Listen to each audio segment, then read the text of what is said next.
un arrêt important pour évoquer des problèmes d'ordre politique ce matin, à moins d'un mois de l'élection présidentielle au Cameroun. Nous essayerons de parler encore de cette grande échéance électorale au pays de Paul Biya. Présidentielle 2025, selon vous, quel est le candidat en ce moment qui inspire le plus confiance? Quel est le candidat pour cette présidentielle au Cameroun en ce moment qui inspire le plus de confiance? C'est la question qui est posée ce matin avec nos débatteurs, avec nos démineurs, avec ces hommes politiques, ces journalistes. Ils donneront leur avis, leurs commentaires et leurs analyses seront justement posées. Naturellement, l'émission est interactive. C'est la raison pour laquelle vous qui êtes éparpillés à travers le monde, vos avis compteront également dans le cadre de cette production. Pour bénéficier de toutes ces délices, vous avez donc le canal 6, mais également le canal 508 sur Canal Plus International. Vous êtes à pic sur Info TV. Nous émettons à partir de Yaoundé, c'est la capitale du Cameroun, 24 heures sur 24, 7 jours sur 7. Gilles Brissingaba, bonjour. Bonjour à vous, parfait ici. J'apprécie positivement votre belle, on disait au quartier, belle veste. Mais le costume, il vous voit très bien. Merci beaucoup. Et il a sorti à votre cravate. C'est la preuve que cette semaine est une semaine qui s'annonce très bien dans votre quotidien. Il faut toujours prendre la vie du bon côté, hein, Gilles Brice. Oui, je la prends du bon côté, même si je voulais dire quelque chose. 15 août 2025, 15 septembre 2025, ça fait un mois jour pour jour que ma tante et son époux ont été arrachés à la vue. Les deux? Les deux. C'était un accident de la circulation? Un motorboy d'un camion 10 roues en Vundu Partui. Là-bas, là, ils ont acheté du terrain.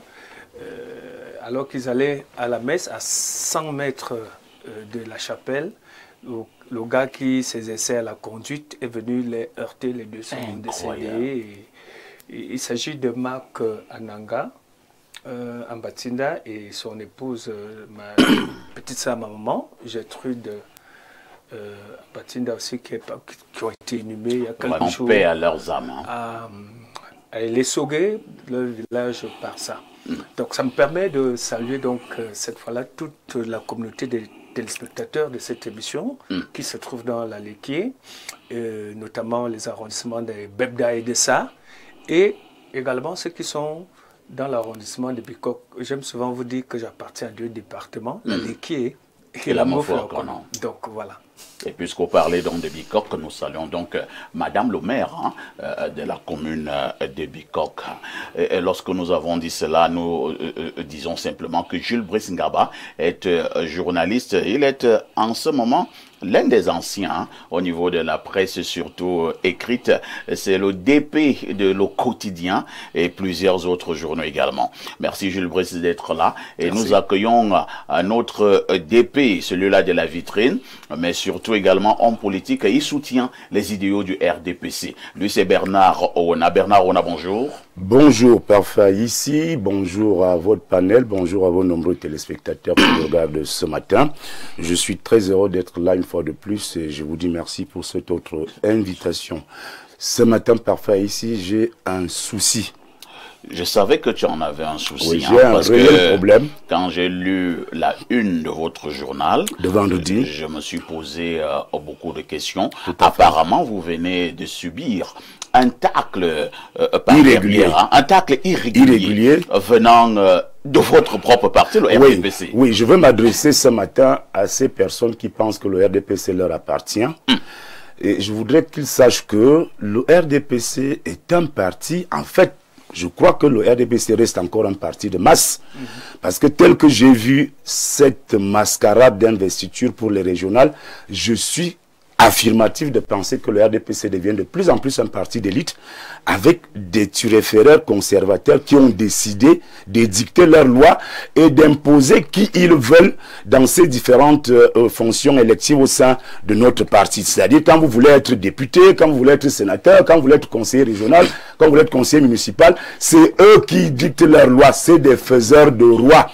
Et ce matin, je voudrais partager l'humiliation que j'ai subie au sein du RDPC jeudi dernier avec vos téléspectateurs, parce qu'il faut que je vous le dise. Qu'est-ce qui s'est passé? J'ai constitué un dossier pour être candidat à la candidature de conseil régional au sein du RDPC dans l'Umfundi, circonscription du Umfundi, où je suis né. Alors, j'ai fait le dossier, plus de 28 pièces à signer en 24 heures. Donc, parmi les pièces essentielles, la fameuse attestation de conformité fiscale, le certificat de nationalité, le bulletin de casier judiciaire, etc., etc. Plus de 28 papiers à signer, avec des cautions à payer, 50 000 au trésor public et 25 000 dans les caisses du RDPC. J'ai constitué tout ce dossier. J'ai d'ailleurs eu une pièce qui était difficile parce que la commission départementale du Mfundi, que préside le ministre Luc Magloire Bargatana, attendait et savait personnellement que je n'allais pas avoir cette pièce-là, parce qu'ils se sont demandé comment j'ai fait pour l'avoir. L'attestation, il y a une attestation de loyauté que le président de section RDPC vous signe. Et mon président de section RDPC, c'est Jean-Yoki Onana, à qui je dis merci ce matin, m'a signé cette attestation sous la pluie. Je suis allé le retrouver sous la pluie à Supérette, là où il était en train de superviser les travaux de construction d'une route qui va de Supérette à Jouvence. Je m'arrête d'abord à ce niveau, sur ce fameux document. Oui. Vous parlez d'une attestation de loyauté, et c'est signé par votre président de section. Mais là, c'est un peu dangereux. Hein. Oui. Pourquoi c'est dangereux? Essayez donc de voir si vous n'êtes pas souvent oui, je vais vous faire comprendre quelque chose. Poli avec le président de section. Ça s'est passé à l'Est. Ça s'est passé à l'Est parce que le ministre... Il ne va pas aussi le ministre Anderson Lee, qui est le patron politique de la région de l'Est, a commis un communiqué où il interpellait les maires et les présidents de section à ne pas jouer ce jeu-là. Parce que les maires et les présidents de section à l'Est ont fui, ont éteint leur téléphone, refusant de signer le fameux papier aux différents candidats. Et dès que vous arriviez à la commission et que vous n'aviez pas ce papier-là, votre dossier a été rejeté. Donc le jeu était joué. Donc pour le cas de Yaoundé, j'ai donc fait tout le dossier. Je suis allé au trésor, j'ai payé. J'ai les quittances et autres. Je suis allé au siège du RDPC, j'ai versé mes pauvres 25 000 qu'ils vont manger avec. J'ai déposé donc. Je pars donc de Melun pour aller à la voirie municipale déposer mon dossier sous une pluie battante. Il a plu de cordes ce jeudi. À Yaoundé, embouteillage, je vais à pied. Je descends de la voiture, je vais à pied. J'arrive à 18h15. À la permanence du parti du Mfundi. Je suis porteur de mon dossier complet. Aucune pièce ne manquait dans ce dossier. Alors, le sénateur du Mfundi, il s'appelle Tabi Pierre-Emmanuel. C'est une fabrication du patriarche Gilbert Timevuna. C'est une fabrication de Gilbert Timevuna, j'insiste dessus, qui a pris la place de Essomba Tchungi, qui était sénateur aussi également et président de la commission des finances au Sénat. Ce monsieur Tabi n'a jamais été un militant du RDPC. Et je vous dis parfait ici, quand vous avez un candidat comme moi, je présente les états de service. Parfait ici, voici comment est structuré le RDPC. Au niveau de la base, il y a la section, il y a la sous-section, il y a le comité de base, il y a la cellule. Au niveau de l'instance nationale, il y a le congrès, il y a le bureau politique, il y a le comité central, il y a les bureaux des organisations spécialisées hommes et jeunes. Au niveau donc de la base, parfait ici, j'ai été président du comité de base à Yaoundé. Avec Basilema. J'ai été président de sous-section. Avec Basilema. J'ai travaillé avec Basilema à l'époque d'une section unique. J'ai travaillé avec Basilema. J'étais vice-président de section à Yaoundé. Parfait ici. Je voudrais dire que j'étais responsable de cellule JNC à 13 ans. Donc j'ai milité avec Aïdjo. À 13 ans, j'étais responsable de cellule. À Etoubebe Koulpa. À l'époque de Yaoundé 3e, on appartenait encore à Yaoundé 3e. Et parfois ici, des gens qui n'ont jamais milité. Parce qu'ils sont copains avec ceux qui mettent les noms dans les commissions. On met le nom du sénateur Tari. Il me dit sans élégance, sans considération de mes états de service dans le parti, qu'il est déjà 18h15. On ne peut plus prendre votre dossier. Mais parfois ici, quand on est un peu intelligent, on prend au moins d'abord le dossier. Même si on va le déchirer après. L'élégance aurait voulu qu'il... C'est-à-dire qu'il devait d'abord prendre le dossier. Il a donc refusé de prendre le dossier. J'ai attendu, j'ai crié là-bas, j'ai vociféré, j'ai claironné là-bas. Et le ministre du Commerce, qui est le président de la commission départementale, il est arrivé 2 heures après moi. Oui. Ça veut dire que pendant qu'on était là, ils pouvaient toujours prendre mon dossier et que la commission allait siéger. Malheureusement, ils ont refusé de prendre mon dossier. Le sénateur Tabi m'a fait dire, il a dit que c'est le patriarche Gilbert Simivuna qui a dit qu'on ne prenne pas mon dossier. Ah bon? Oui. Incroyable. Oui, il a dit. Il a dit, puisqu'on a... Vous avez un problème contre le patriarche Simivuna? Non, au contraire, moi j'ai travaillé avec le patriarche Gilbert Simivuna. Il me recevait chez lui régulièrement. N'avez-vous pas l'impression, hein, ou alors est-ce que vous ne soupçonnez pas que, en fait, les dits sont déapipés? Oui. Que vous êtes des candidatures qui gênent, et probablement parce que vous n'êtes pas aussi habituellement docile. Je ne voudrais pas être docile pour être docile. Moi, je suis journaliste d'abord, je peux critiquer comme journaliste, bien que militant du parti, mais je suis quand même obligé de dire ici que il y a des gens qui embarrassent le président national de ce parti.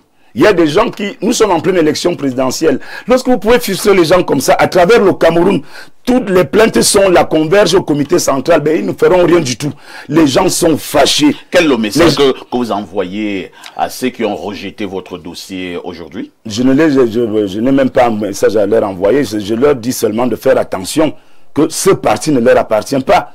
Le parti du RDPC a été créé par Paul Biya, qui en est encore le président jusqu'à date. Et nous sommes, nous autres militants, engagés de ce parti. Et nous avons fait nos preuves. Très bien. Nous avons fait nos preuves. Et nous disons à ceux qui pensent que le parti leur appartient de faire très attention. Je suis convaincu que si le président Biya ne sera plus là demain, c'est des gens-là qui vont prendre la poudre d'escampette. Ils ne seront même plus jamais militants de ce parti.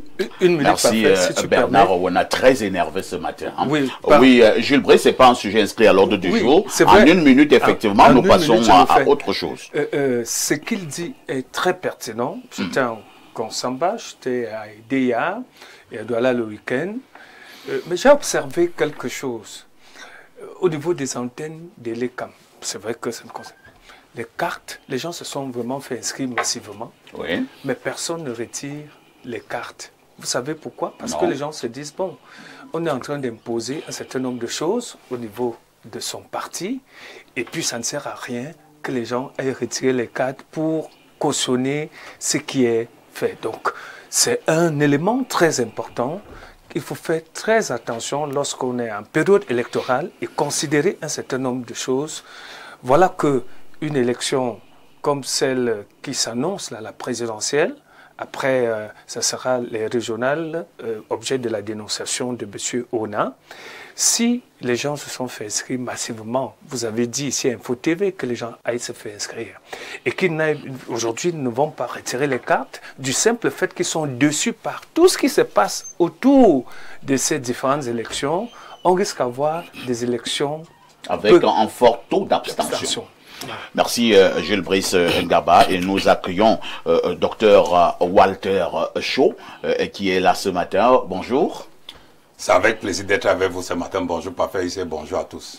Ça fait très longtemps, hein? Vous n'étiez plus venu nous dire bonjour de ce côté. Oui, parce que j'étais très occupé. Dieu merci, je suis avec vous. Je crois que je serai là pour toujours. Il faut dire que vous êtes l'un des invités de la première heure, hein, de ce programme. Voilà, je ne voudrais pas que ça vienne de ma bouche. Je voudrais que vous me le dites. Nous avions lancé cette émission ensemble.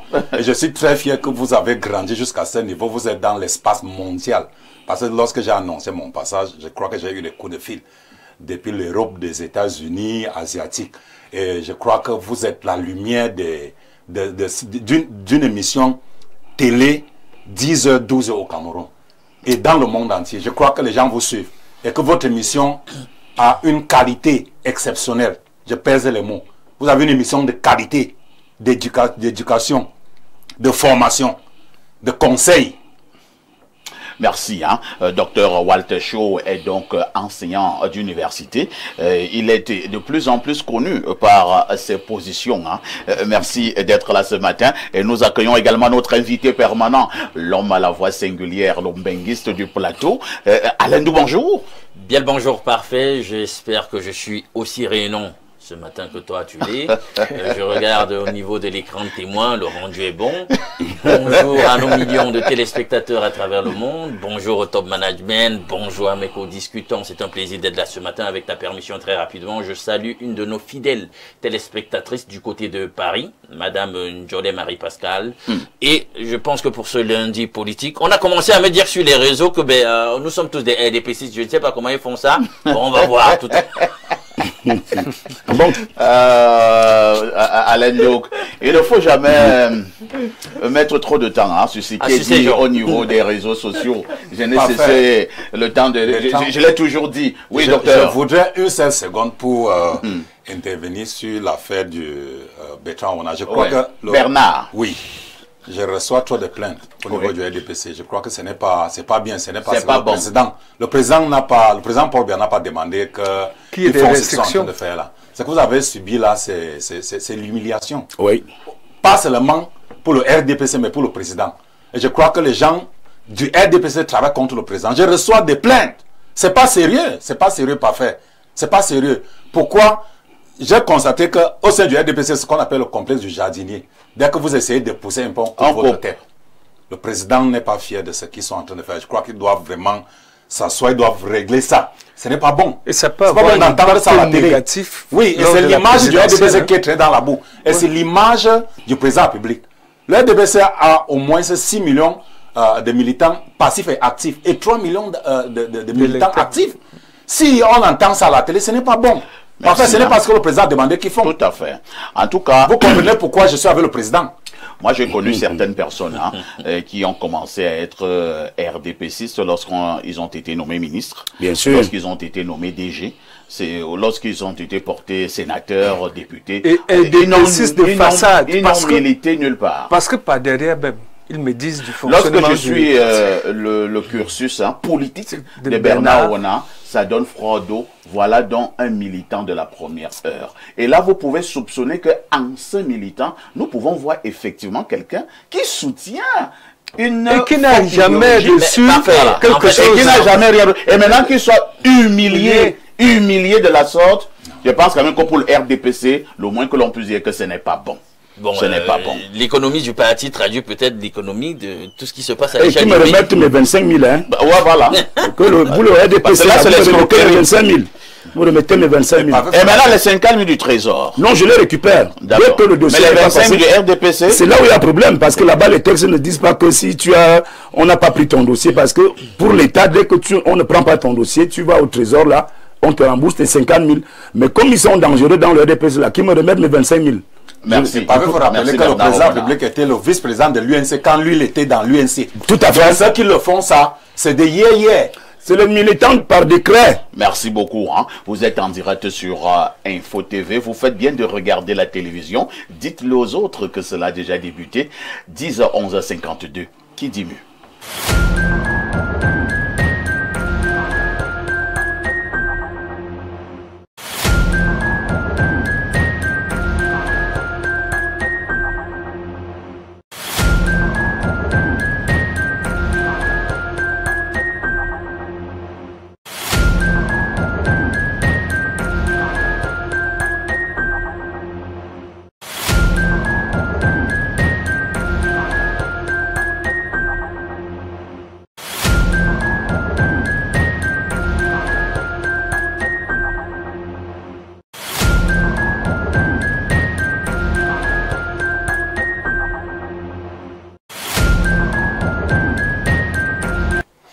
Claudia Ancha, bonjour. Bonjour, parfois ici, bonjour à tous les téléspectateurs d'Espace Méné qu'on retrouve nombreux ce lundi matin, c'est un plaisir. C'est comme si nous étions passés le mot. Ah oui, au niveau des couleurs. On dirait. Et ça match, hein? Ça match vraiment. Ça match. Quel plaisir. Ouais. Oh là là, c'est trop beau à l'antenne, franchement. On dirait des jumeaux. Mais sauf qu'il y a la jumelle qui est blanche. Et le jumeau qui est noir. Ça arrive, ça arrive. Claudia, oui, parfait. Comment tu as passé le week-end? Mon week-end a été super, franchement super. Je me suis bien amusée et je suis requinquée, quoi. Tu as bu un petit verre? Pas vraiment, pas vraiment. Tu bois de l'alcool? De temps en temps, quand j'ai trop de soucis. Tu as déjà bu un verre de plus un jour? Ah, tu ne veux pas te déclarer. Beaucoup d'histoires. Beaucoup d'histoires. Faut pas que les gens me regardent autrement. Ouais, je suis une fille sérieuse, donc il faut qu'ils te fassent garder cela. Oui, vraiment garder la bonne image de moi. Faut Parce pas que moi, je t'ai vu un jour danser en cabaret, vous sautiez comme une tisse, hein. Et je me suis dit que beaucoup de choses étaient passées par là. No comment. Claudia, Oui, parfait. que disent les journaux? Parfait, ici les journaux sont en kiosque ce lundi matin et voici l'essentiel de l'information à retenir. Le cri hebdomadaire La Météo nous propose deux actualités. On parle de la présidentielle 2025. Atangendi salue l'anticipation de l'ECAM dans l'organisation. L'information est à lire en page 4 de ce journal. Dieudonné Vung écrit en grande tribune ce matin, mobilité urbaine. Ketia Cortez lance le projet bus rapide transit à Douala. La page 3 nous renseigne que représentant le Premier ministre Joseph Dione Ngouté, le Mindu à ce 11 septembre dans la capitale économique présidait la cérémonie de lancement de la sensibilisation communautaire en présence du gouverneur du littoral Dieudonné Iva Adiboua et du maire de la ville, Dr Roger Mbassedine. Le quotidien Info Matin s'intéresse également à la présidentielle 2025. La Sénaga maritime cotise 152 millions en un clic. C'était à l'occasion de la réunion stratégique de concertation et de collecte de fonds pour la campagne du candidat Paul Biya, supervisé et coordonné par Jean-Ernest Massénanguel et Bibé, chef de la délégation départementale et membre du comité central du RDPC. On parle également de la présidentielle avec le quotidien Mutation. Georges Alain Boyomo écrit « Le front du Sud-Ouest dans un contexte d'accalmie après des années de crise sécessionniste. Le Premier ministre Joseph Dione Ngouté mobilise les siens pour assurer la victoire du candidat Paul Biya. » La page 7 nous renseigne davantage sur cette information. Les échos de la présidentielle se font également ressentir avec le quotidien Le Jour. Aman Mana nous dit ce matin que Maurice Kamto a reçu Tiruma et Akiremuna. La page 2 est au parfum de cette actualité. La nouvelle expression s'intéresse également à la présidentielle 2025. L'appel lancé au peuple camerounais. L'ingénieur financier Babi Sankana vient d'agresser une lettre de stratégie aux citoyens électeurs camerounais pour leur expliquer comment acheter la meilleure offre politique le 12 octobre 2025. Et voici le Zénith Flash Ndiomo place également un mot sur la présidentielle 2025. Et puis cette actualité que l'on retrouve en grande tribune, la mairie de Yaoundé 2 compromet la paix sociale. Les agents de cette municipalité sont à nouveau mis à l'index suite à la tyrannie qu'ils exercent dans les rues de cette circonscription. Barbarie, arnaque, abus infligés à imposer quotidiennement aux usagers. La grogne monte car si rien n'est fait, cela pourrait créer des troubles sociaux en cette veille de la présidentielle 2025. Prenons à présent des nouvelles de la légalité républicaine avec la nouvelle en kiosque, bien entendu. Atangendi livre le son de son combat en page 3. Le quotidien Le Messager semble nous donner plus d'informations à ce sujet, parlant justement du respect de la légalité républicaine. Mon combat pour Paul Biya, quelques points de suspension. Mais nous pouvons lire cette note de lecture du livre autobiographique Atangendi, Paul Biya, 37 ans de fidélité sans faille au président Paul Biya et aux institutions républicaines. Stratégie marketing et calcul politique ou simple hasard de calendrier, l'on s'interroge encore en page 3. Allons à présent du côté du lycée technique de Boura avec le quotidien régional d'information L'œil du Sahel. Guiba Gatama nous informe ce matin qu'il y a un seul enseignant pour 26 divisions. La vitrine est en kiosque ce matin. Bernard Owena revient sur les consultations au palais de l'Unité. Sa Majesté Jacques Femdongo, au roi son couronne. Sa Majesté Jacques Femdongo a assassiné, mettez donc les guillemets, la chaufferie traditionnelle en se décoiffant pour une poignée de main du ministre d'État, secrétaire général de la présidente de la République, au cours d'une audience accordée à une délégation de chefs traditionnels du Sud. C'était donc le 9 septembre 2025. Au bas d'une de ce journal, on parle de gouvernance financière. La SRC met la main sur la gestion des avoirs criminels. L'information est à retrouver en page 5. L'actualité dans cette revue de presse, c'est aussi l'industrialisation du Cameroun. On en parle avec Cameroun Tribune, les grandes opportunités de l'aluminium, projet du groupe Prométal. Cet investissement de 88 milliards de francs CFA devrait créer 1500 emplois pour une production annuelle de 70 000 tonnes de produits dérivés divers. Marie-Claire Nana est plus précise sur cette actualité de la page 2 à 3. Je clôture cette revue de presse avec l'économie quotidien. Le premier quotidien économique de la zone Semac. Thierry Kouti parle ce matin de financement de la BDAC. Le Cameroun capte la plus grosse part en 2024. La page 3 nous renseigne que les ressources de la Banque de développement des États de l'Afrique centrale, BDAC, ont servi à financer des projets de développement dans différents secteurs. Par Abdelmadi Tebboune, président de la République algérienne démocratique et populaire, le récit de l'envoyé spécial du quotidien L'économie quotidien est à retrouver en page 3. Cet envoyé spécial qui se trouve en ce moment à Alger, par Faïssi. Merci Claudia pour toutes ces informations fraîches parues donc en kiosque au Cameroun. Il ne me reste qu'à te souhaiter une excellente semaine sous la protection du grand barbu. Bonne semaine à vous également, par Faïssi, et surtout bonne suite d'émission. À demain 10h. À demain 10h. N'oublie jamais le conseil. Petite Claudia à tous qui brille n'est pas orme, petite reste très très prudente. Et nous allons également souhaiter joyeux anniversaire ce matin à une personnalité de la République. C'est un député de la nation. Je suis tombé ce matin sur un message d'une de ses fans. J'ai préféré lire ces messages parce que j'ai trouvé que le message était poignant. Alors qu'est-ce que le message dit? En compensation de tout le bien que sans cesse vous faites à des milliers de personnes, nous prions Dieu de continuer de vous bénir, de vous garder, de vous accorder grâce multiples et abondantes bénédictions, que sous votre leadership éclairé et aviser les populations de Yaoundé 2, les militantes et militants du RDPC contribuent avec panache à la réélection de son Excellence Paul Biya le 12 octobre 2025. Joyeux anniversaire, honorable Djomwe Paul Éric et très estimé père. Donc son anniversaire c'était hier 14 septembre, mais ce matin nous avons choisi de souhaiter donc joyeux anniversaire à l'honorable Paul Éric Djomwe. Si je m'en tiens aux commentaires reçus depuis des années, c'est un monsieur, un vrai monsieur qui a un travail formidable au niveau du Cameroun et plus précisément du côté de Yaoundé 2 à Yaoundé. Oui, il apporte. Oui, Gilles Brice, vous voulez parler de l'honorable Paul Éric? Oui, Paul Éric Djomwe est celui-là qui accompagne chaque année les parents qui n'ont pas assez de moyens.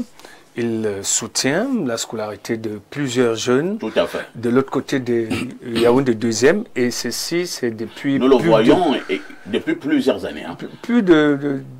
Près de 2 décennies aujourd'hui. Nous le voyons également souvent soutenir la communauté musulmane. Donc, c'est quelqu'un qui promeut le vivre ensemble, tel que nous le souhaitons dans notre pays. Il faudrait dire qu'il est originaire de la région de l'Ouest. Tout à fait. Mais c'est quelqu'un qui a été adopté dans le département du Fundi. Il est un véritable fils. Et c'est un fils du Fundi, désormais. Nul ne peut contester cela à Paul Éric Djomwe. Donc, nous pensons que les échéances électorales qui arrivent, il pourra également rempiler et poursuivre donc l'œuvre abattue depuis près de 2 décennies dans notre capitale.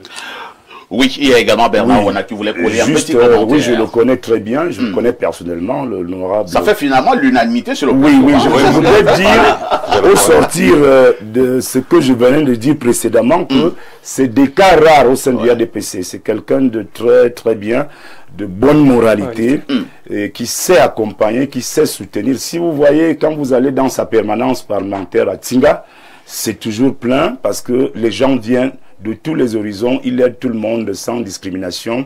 Et si vous allez dans ses bureaux à l'immeuble, là où il a ses bureaux à rue Seper, également là-bas, c'est le plein d'œufs régulièrement. Donc c'est quelqu'un de bien. À Yaoundé, comme militant, comme responsable, comme élu, il fait beaucoup de choses et ça profite au RDPC et au président Paul Biya qu'il sert. Joyeux anniversaire et qu'il continue. Vraiment, lui, c'est un cas à part. C'est des militants à part. Oui, je voudrais... Disons donc, docteur Chio Walter veut aussi coller un mot sur l'honorable Paul Éric Djomwe. Cela ne m'est jamais arrivé sur ce plateau. Non, moi, je ne savais pas. Moi, je souhaitais joyeux anniversaire à un grand frère. Je ne savais pas. Là, tout le monde sur le plateau veut faire un témoignage à l'endroit de ce grand frère. Oui. Il est l'exemple de l'unité nationale, l'intégration nationale, vivre ensemble. Oui. Il est l'exemple de ce que le président public a demandé qu'on combat le tribalisme. Il est l'exemple des anti-tribalistes, c'est-à-dire qu'il est sorti de l'Ouest, il est sénateur dans le Fundi. Député. Député dans le Fundi. J'ai souvent entendu parler de ses œuvres. Je ne l'ai jamais rencontré personnellement. Mais on me dit que c'est quelqu'un de bien. Il est sur le plan humanitaire. On n'en parle même plus. Oui. Quand tu le rencontres avec un problème, tu trouves une solution. Donc, c'est il est exemplaire et c'est le militant le plus actif du RDPC. Ah, formidable. De toutes les façons, à côté des militants qui dérangent Bernard Rowena, il y a également d'autres militants oui, mais il est le plus actif. au sein du RDPC. Et visible sur le terrain. Il faut préciser, il est visible. Donc, bravo, félicitations à l'honorable Paul-Éric Njomungwe, député de la Nation. Une touche pause s'impose.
Nous allons passer la parole à Alain Douk pour la dénonciation de ce début de semaine. Parfait, c'est avec un déchirement sur le plan émotionnel que je prends la parole ce matin pour présenter la dénonciation de ce jour. Le constat est là, il est patent. Nous vivons dans une société devenue hyper violente, insensible. Il y a des gens, des adultes qu'on croit bien constitués, bien portants, qui vont jusqu'à agresser des nourrissons. Moi, je suis même tenté de dire comme ça, bon, disons bébé. Des agressions sexuelles sur bébé, on entend par-ci, par-là, un père qui a agressé sexuellement ses enfants. Parfois, ils sont des deux genres, filles comme garçons, etc. Ils sont là, 3 ans, 2 ans, bref, ils sont même parfois maximum prépubères. Là encore, on a un cas qui est encore tout récent, d'une agression sur une fillette de 3 ans. On se demande bien ce qui se passe dans la tête de certaines personnes. Est-ce que ça relève de la psychiatrie? Est-ce que ça relève des pratiques occultes? Qu'est-ce qui se passe? C'est la dénonciation que je mets sur la table de débat en ce matin. C'est une situation vraiment à décrier, une situation lamentable pour un pays comme le nôtre, que de telles pratiques soient devenues récurrentes. Merci Alain Douk. Vraiment, j'ai également regardé les mêmes images au niveau des réseaux sociaux. Je me suis posé plusieurs questions. Après avoir regardé ces images que la réalisation nous fait défiler depuis quelques secondes là, quelqu'un d'autre m'a envoyé une autre vidéo. Je pense qu'elle était vraiment plus violente, où le monsieur était nu avec son engin de travail, et je vous assure qu'il n'était pas d'un petit calibre, et c'était une fillette d'environ 3 ans. Bon, comme nous sommes en télévision, je ne vais pas aller dans les détails, on voyait le sang de partout, et je vous assure, si vous n'êtes pas suffisamment fort, vous pouvez choquer. Je passe la parole à Dr Showalter. Qu'est-ce qui ne va plus dans ce pays, docteur? Non, ce n'est pas que qu'est-ce qui ne va pas dans ce pays, c'est qu'est-ce qui ne va pas avec la moralité de certains individus mal intentionnés. Et je crois que mon premier regard que je peux jeter sur cette affaire, ça doit être une histoire qui est en dehors du plaisir avec la femme, en dehors de l'amour. C'est une histoire de sorcellerie. C'est des pratiques inhumaines. Ça n'a rien à voir avec les relations humaines. Et je crois que il faut revoir la loi et réprimer cet acte, même avec une condamnation à mort. Je suis de Yaoundé 6, je viens de l'arrondissement de Yaoundé 6. Il y a un monsieur qui a violé une fille de 7 ans. Incroyable. Parfait, ici, par surprise, ce monsieur a été interpellé. Au moment où on le surprend à l'acte, il sort son arme. C'est un moment tenu. Je vous raconte une histoire de mon quartier. Il a le courage de sortir son arme. Il a sorti son pistolet. Il a menacé les gens. Quand il se débarrassait de la fillette, il a menacé, il a fui. Quand il a fui maintenant, il a réussi à fuir puisqu'il avait l'arme, les gens avaient peur. Maintenant, le quartier s'est levé. Après, on lui a porté plainte. Parce que le père, c'est un taximan. Il a dit que, mon frère, moi, je n'ai même pas les moyens. Je vais faire comment pour poursuivre l'affaire en justice. Il a lancé une quête pour qu'on ait des avocats pour voir comment on va faire. Bon, monsieur, subitement, il se trouve qu'il s'est présenté. Il s'est présenté et il a été gardé à vue. Mais ce matin, on a vu, il se balade tranquillement. Ah, on l'a libéré. On l'a déjà libéré. Incroyable. J'interpelle ici le 7. Vous dites que c'est dans quel quartier? Mendon. Quartier Mendon. Mendon. J'habite à Mendon. J'habite à Mendon. Mais nous devons interpeller le 7. J'interpelle le 7. Nous devons interpeller le DGSN. Bien sûr. Nous devons interpeller monsieur le procureur. Oui, ils vont se reconnaître. Ils vont se reconnaître. Ils vont se reconnaître sur cette affaire parce que le monsieur est libéré. Et c'est un homme en tenue. Je ne crois pas que ce n'est pas bien pour lui. Et qui d'ailleurs a été pris la main dans le sac. En flagrant délit. Et lorsqu'il s'est senti menacé, il a sorti son arme de travail. Pour menacer les populations. Ça veut dire que c'est multiple. Ces actes sont bien partout. Donc, je voudrais dire ceci. Pour chuter. Si tu fais ça à ma fille, je crois que tu ne verras pas le jour. Je vais finir avec toi, pas faire ici avant d'attendre la justice. Tu fais ça à ma fille. Le soir, tu ne dors pas chez toi. Tu vas dormir à la mort. Merci, docteur. Bernard Owena, donc, ce sont des cris, hein, ce sont même des pleurs que nous lançons en pleine antenne ce matin parce que les cas sont de plus en plus récurrents, les cas sont légion. Votre commentaire? Deux choses. La première, c'est que ces pratiques sont de plus en plus courantes dans nos sociétés, dans notre société. Je dis que c'est difficile à commenter ce genre de scandale. Je voudrais insister sur le cas de l'homme en tenue qui a abusé d'une fillette de 7 ans et a eu le réflexe de sortir l'arme qui est une dotation de l'État avec l'argent des impôts des Camerounais pour menacer ces mêmes Camerounais qu'il venait vraiment de poignarder parce que faire ça à une enfant, à une fillette de 7 ans, il faut être sorcier. Il faut être sorcier. Parfois, ici, un homme normal, régulièrement constitué, ne peut pas et ne saurait trouver d'érection devant une fillette de 7 ans ou de 3 ans. C'est vraiment de la sorcellerie. Je pense que c'est des gens qui sont dans d'autres choses et on leur demande de le faire comme ça, en guise de sacrifice. Maintenant, si nous sommes dans un pays de droit, il est quand même assez regrettable de voir qu'un homme en tenue qu'on a attrapé en flagrant délit et qui s'est présenté lui-même se fait libérer encore pendant que les populations sont en train de ruminer ce qu'il a fait. Mais je pense que c'est ça qui pousse à la révolte et à la justice populaire. Vous savez que quand ce genre d'abus se présente et que les populations se rendent compte qu'il est puissant, puisque s'il est allé lui-même se présenter et qu'on l'a libéré, il savait sur quoi il comptait. Il sait sur quoi il compte. Donc cela, vraiment, il faut interpeller le CED, comme vous l'avez dit, monsieur le CED de Galax et Toga, il faut l'interpeller. Il faut interpeller monsieur le délégué général de la Sûreté nationale, Martin Bargangele. Il faut interpeller nos magistrats. Ouais. Je pense qu'en temps réel, un procureur de la République devrait se saisir de cette affaire. Ils ont besoin de nom, vraiment, au nom, je ne sais de quoi, il faut se saisir de cette affaire et que ce monsieur soit arrêté, interpellé et jeté en prison.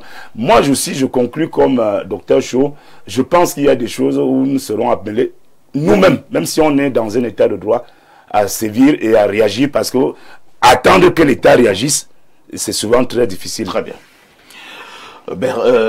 Jules Brice Ngaba, ce matin nous dénonçons donc ces êtres humains d'un autre style, hein, qui se sont donné d'autres plaisirs, ou bien ce sont des fantasmes. C'est vrai que Alain Douk posait bien la question, est-ce que cela relève de la psychiatrie? Est-ce que cela se relève du mysticisme? Qu'est-ce qui n'a pas marché?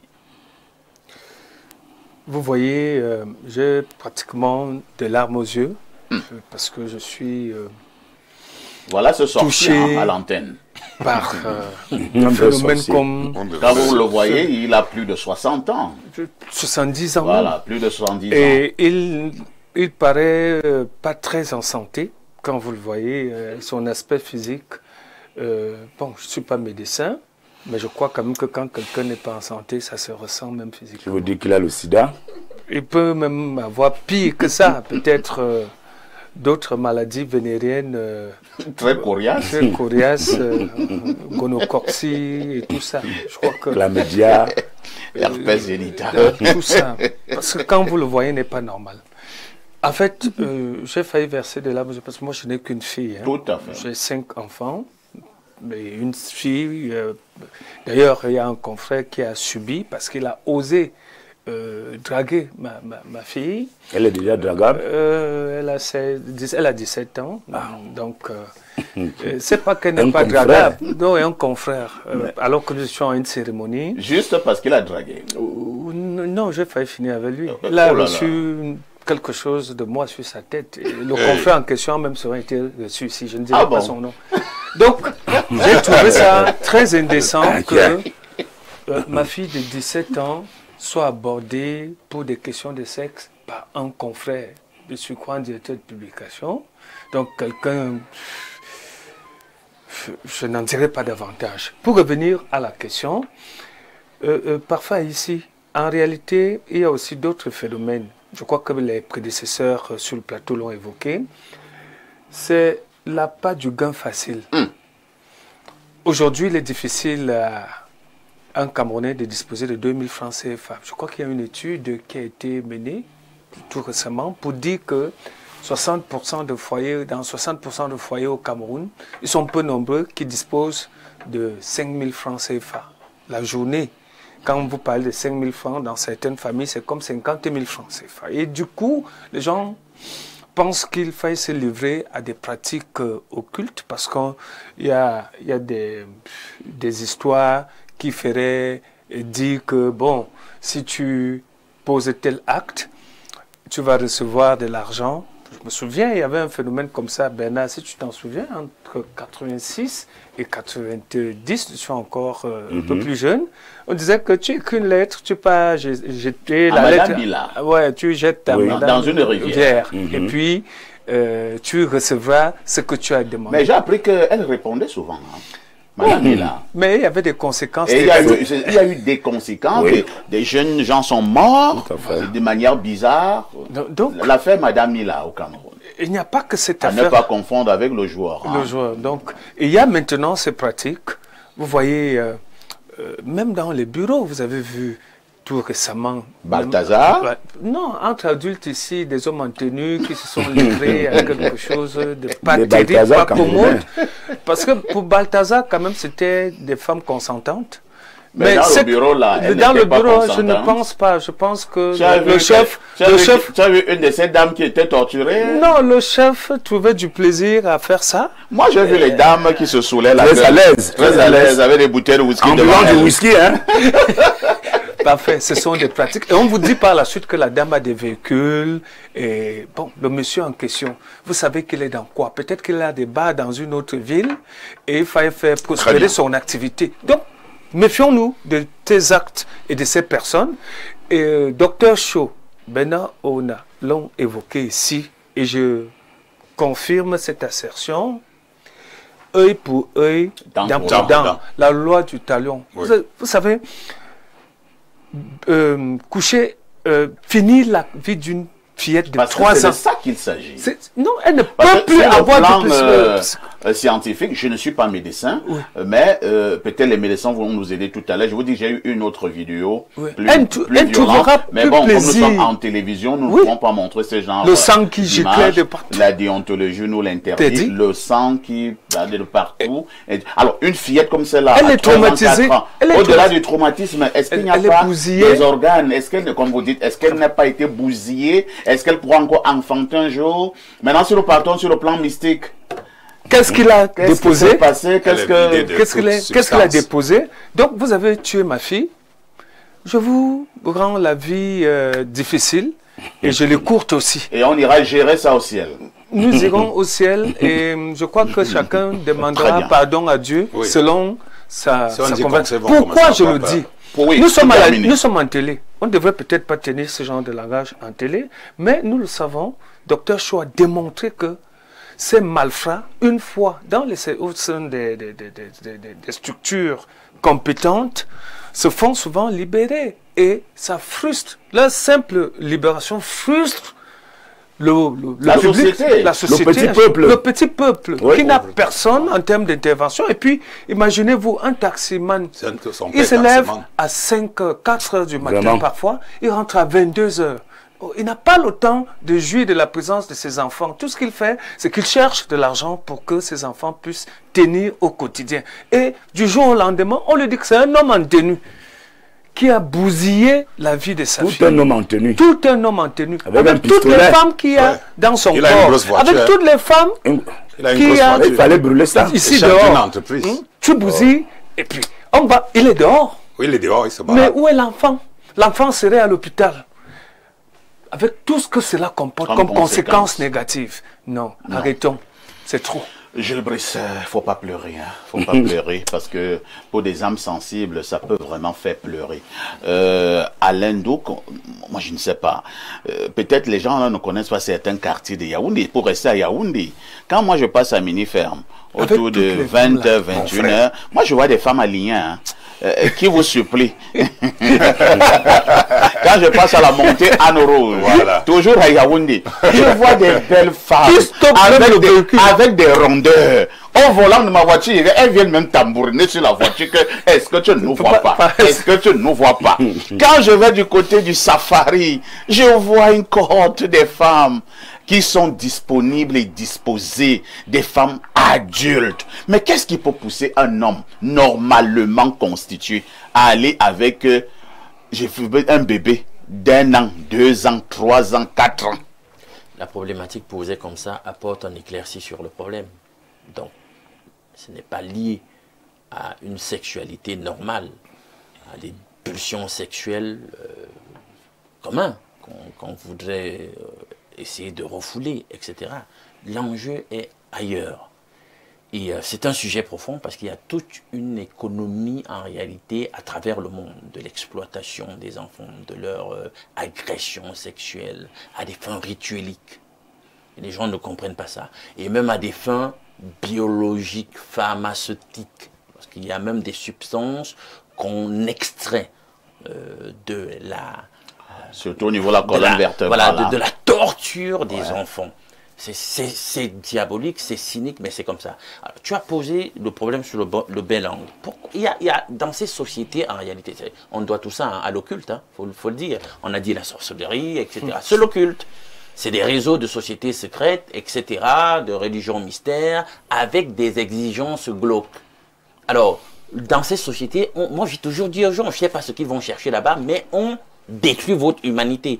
Quand vous-même, au travers des exigences que vous avez là-bas, on a détruit votre humanité, vous ne pourrez pas en témoigner à quelqu'un d'autre. Même pas une pauvre victime comme un enfant. Parce que vous-même, vous êtes sous pression. Et c'est parfois sous le contrôle d'un certain type d'entités qui procèdent à ce genre d'actes criminels. Et vous le savez bien, ailleurs, on devrait commencer à s'inspirer de ce qui se fait ailleurs. Vous le faites, on vous castre chimiquement. Oui. Ailleurs, on le fait. Pour que vous ne soyez plus à même, un de ces jours, d'agresser. On tue l'outil du crime. Justement. Pour que vous ne soyez plus jamais de votre vie à même d'agresser sexuellement quelqu'un. Alors, il y a donc vous savez que dans une des sociétés mystères d'ailleurs, qui est l'objet parfois de mes attentions en tant que sujet d'étude, il y a toute une doxa, toute une doctrine là-bas qui dit qu'en réalité, au travers de l'âme pure des enfants, on peut acquérir l'immortalité. Donc, du coup, ne soyez donc pas surpris que X ou Y qui appartiennent à une telle société secrète se retrouvent à la maison et agressent sexuellement ses enfants prépubères, ses bébés, etc., etc.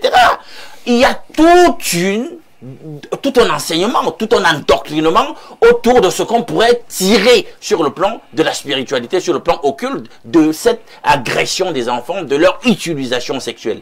Donc je ne vais pas en dire plus. Très bien. Pour dire que si c'était des cas isolés, vous savez, si c'était des cas isolés, nous dirions que c'est des cas isolés. On pourrait commencer à réfléchir dans le sens de voir si c'est des problèmes d'ordre psychiatrique, etc. Moi je dis que ça relève pas de la psychiatrie. Des cas sont tellement légion, récurrents dans la société camerounaise ces derniers temps, que je conclus qu'en réalité, c'est une dynamique spirituelle, en réalité. C'est un état d'esprit, c'est une façon de vivre, et ils essayent de l'imposer. Et ne soyez pas surpris, parfait, je sors par là, les gens qui promeuvent, par exemple, une pratique comme l'homosexualité, que nous allons combattre avec le plus de fermeté possible. Sachez que l'antichambre il y a une antichambre étroitement liée à la problématique de l'homosexualité, du lobby gay. En fait, c'est la pédophilie. Il faut le savoir. Donc quand vous commencez à supporter l'homosexualité, sachez que les ingénieurs de l'ombre de cette perversion, moi j'étudie le sujet, ils envisagent aussi de même de promouvoir par la suite la pédophilie. Donc sachons raison garder et commençons à combattre de la façon la plus violente, véhémente possible ce genre de pratique pour assainir la morale publique. Merci. Bonjour, parfait. Ici, les actes de pédophilie dans notre société relèvent beaucoup plus des pratiques ésotériques. On ne comprend pas comment un adulte peut se mettre à prendre du plaisir sur un enfant si ce n'est pour réaliser une condition dictée dans un cercle ésotérique. J'irai même plus loin. Il y a des situations où certains adultes simulent des braquages chez eux, où ces présumés braqueurs les obligent à entretenir des rapports sexuels avec leurs enfants en présence de toute la famille. Tout cela relève de l'inceste magique. Oui, je connais un cas comme ça. Mais je ne dis pas. Oui. Bonjour, perfecto, et excellent travail, va de l'avant. Merci beaucoup.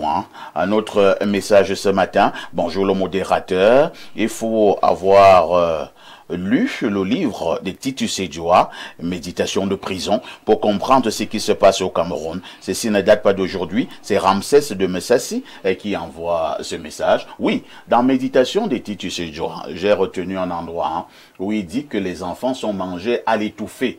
C'est-à-dire on mange les enfants dans le domba, pour parler comme au village, à l'étouffée, au domba. Titus Edjoa l'a dit, le livre est là. Alors, un autre message, allons au plus 49, c'est un message de l'Allemagne. Bonjour parfait ici, bonjour également à Alain Douc et mes civilités au panel. Je m'étonne de cette peinture au vitriol que Bernard Owen a fait de ses comparse du RDPC. Je partage sa peine, mais en même temps, je ne peux m'empêcher de me réjouir à minima de ce qui lui est arrivé, car ce qu'il a vécu à une échelle certes réduite lui aura sans doute permis de ressentir le quotidien des Camerounais et que nous dénonçons ici avec véhémence chaque jour. Qu'il prenne donc pleinement conscience de cette réalité et qu'il rejoigne les rangs des véritables opposants. Ceux qui œuvrent à sanctionner ces prestigitateurs et prébendiers qui ont réduit le Cameroun à l'état l'ont rendu anorexique à force de nihilisme, de népotisme, de corruption et de clientélisme institutionnalisé. Merci, c'est professeur Chen devant l'émission depuis son fauteuil rouge. Pourquoi ce fauteuil rouge? On peut facilement te soupçonner, Oui. Bonjour parfait et à tout ton plateau. Parlant de la dénonciation du jour, il n'y a pas deux choses à dire. C'est la fin des temps. Nous vivons la fin des temps comme nous l'enseignent les saintes écritures. Dégradation et pourriture de la moralité. L'immoralité a pris et continue de prendre le dessus. Les institutions qui sont censées garantir l'ordre moral regardent sans rien faire. Les grandes civilisations de notre ère sombrent dans la violence et le chaos. C'est même le début de l'apocalypse de notre temps. C'est Matt depuis Douala qui envoie ce message. Que dit ce téléspectateur? Bonjour, le iPhone 17 Pro Max de la modération. Il y a déjà 17. Je dois te dire que le 17 n'est pas encore sorti, hein? Voilà. C'est le 16. C'est le 16 qui est déjà sorti. Alors, comment se mettre en érection devant un bébé alors que à Mini-Ferme, elle supplie. Oh, Mini-Ferme. Beaucoup adorent ce quartier, hein, Mini-Ferme. Oh, bonjour, parfait. Ici, et toi, le sac de modérateur. Très belle veste ce matin. Bonjour également à ton panel et surtout au grand monsieur Bernard Orona qui paye le prix de son combat sincère au sein du RDPC. Monsieur Bernard Orona, ce qu'ils ont fait, ce n'est rien. Vous restez un monsieur honnête à nos yeux. S'agissant de la dénonciation, vraiment, nous devons sanctionner cet acte avec la dernière énergie. Ouais, regardez-moi un vieux monsieur comme ça. Vraiment, c'est de la sorcellerie. C'est Joseph depuis un Simeon qui envoie le message. Un autre message ce matin. Bonjour à toi, parfait, le docteur du micro dans le journalisme au Cameroun. Il faut vraiment arrêter ces choses, dénoncer et le Seigneur fera grâce de nous délivrer entre les mains des sataniques de notre environnement. Hein. Prions seulement, grand journaliste. C'est signé Owanja Abondo, Serge Yaoundé, du côté d'Oja. Quelqu'un me dit ici, pour te dire que le 17 Pro Max a été annoncé par Apple le 9 septembre et est déjà disponible. Oui, je sais qu'il devait sortir en décembre. Hein. Donc, s'il est donc déjà sorti, nous sommes le 40e. Le 15. Nous sommes le 15. Non, il n'est pas encore sorti. Autre message ce matin. Prenons deux dernières contributions. Hein, très bousculé par les messages comme d'habitude. Je pars au plus 33, c'est un message de la France. Ouh, docteur Tama, vous avez écrit toute une Bible là. Où est-ce que nous allons trouver du temps?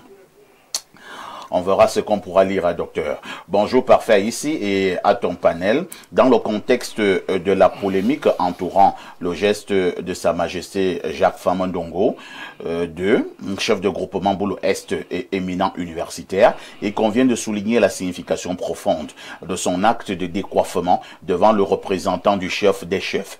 Ces gestes symboliques témoignent de son profond respect pour les traditions et les valeurs spirituelles qui sous-tendent la culture et l'identité de sa communauté. En effet, le Nomgi, qui représente l'ultime transformation de l'homme, bon et profondément spirituel, est une notion complexe qui nécessite une grande compréhension et une profonde introspection. En reconnaissant la valeur de cette tradition, le professeur Jacques Famandongo démontre sa capacité à transcender les hiérarchies et les statuts pour reconnaître la valeur et la dignité inhérente à chaque individu. Cette attitude est un exemple éloquent de son humilité et de son ouverture d'esprit, qualité rare et précieuse chez un intellectuel de son envergure. Comme le soulignait Cicéron, la vertu consiste dans l'action et le professeur Jacques Famandongo incarne cette vertu dans ses actions et ses écrits. De plus, son humilité et sa sagesse sont conformes à la maxime de Sénèque, l'humilité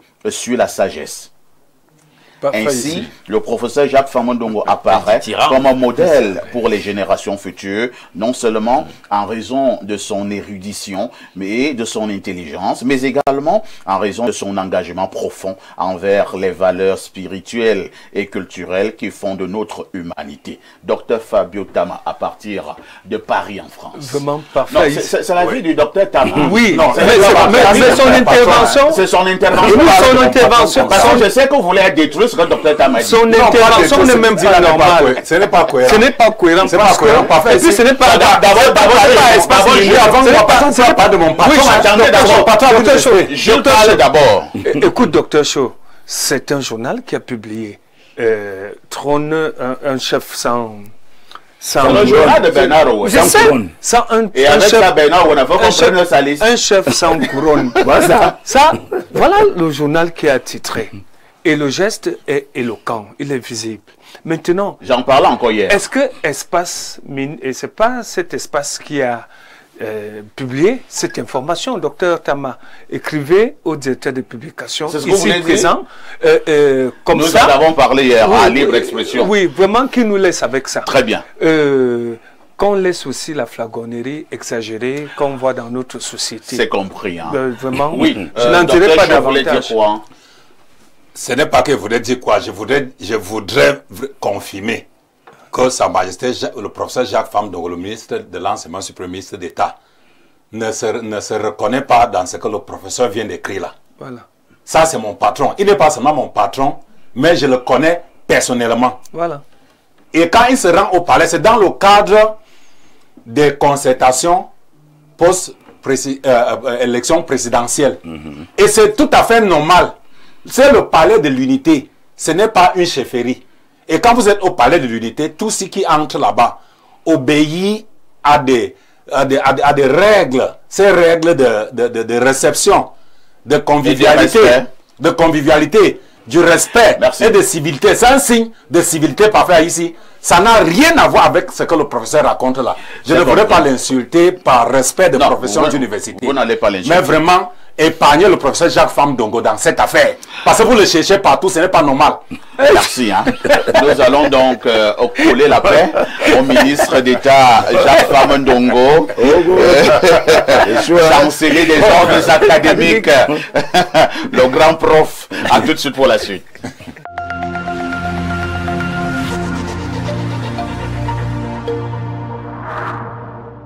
Vous désirez un enseignement de qualité pour une brillante carrière professionnelle? L'Institut universitaire de l'excellence d'Afrique centrale, agréé par le MINSUP, vous ouvre ses portes après Carrefour Hawaii sur la route d'un fou. Avec un cadre ultramoderne, les enseignants chevronnés, les infrastructures de pointe, un dortoir et des bus pour étudiants, bénéficiez des programmes théoriques et pratiques innovants en sciences de la santé dans les métiers du droit, commerce, gestion, management, finance, ainsi que les technologies de l'information et de la communication et bien d'autres. N'hésitez plus, rejoignez la communauté d'excellence en vous inscrivant en cycle BTS, licence, master dans nos différentes filières et devenez des leaders de demain. Choisir l'Institut universitaire d'excellence d'Afrique centrale, c'est choisir l'excellence dans la formation pour un métier de référence. Infoline 695 86 17 86 674 94 71 49.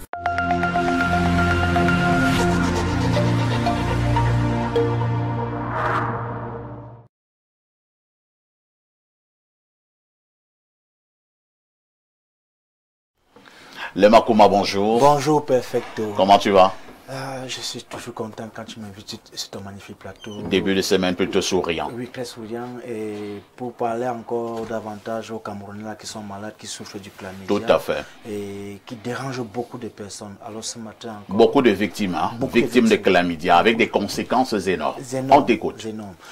Ces messieurs-là qui ont les problèmes de faiblesse sexuelle, éjaculation précoce, reprise lente. Je l'avais déjà dit cela plusieurs fois que la faiblesse sexuelle en elle-même n'est pas une maladie, l'éjaculation précoce n'est pas une maladie, la reprise lente n'est pas une maladie, les problèmes même de manque de désir sexuel ne sont pas des maladies, mais ce sont des symptômes de maladies qui peuvent être liés au chlamydia, qui peuvent être liés aux hémorroïdes, ou bien au diabète, ou bien même au stress permanent, parce que c'est notre premier gros ennemi, le stress permanent et la mauvaise, et l'alimentation de manière générale. C'est ça qui nous provoque très souvent les problèmes de faiblesse sexuelle.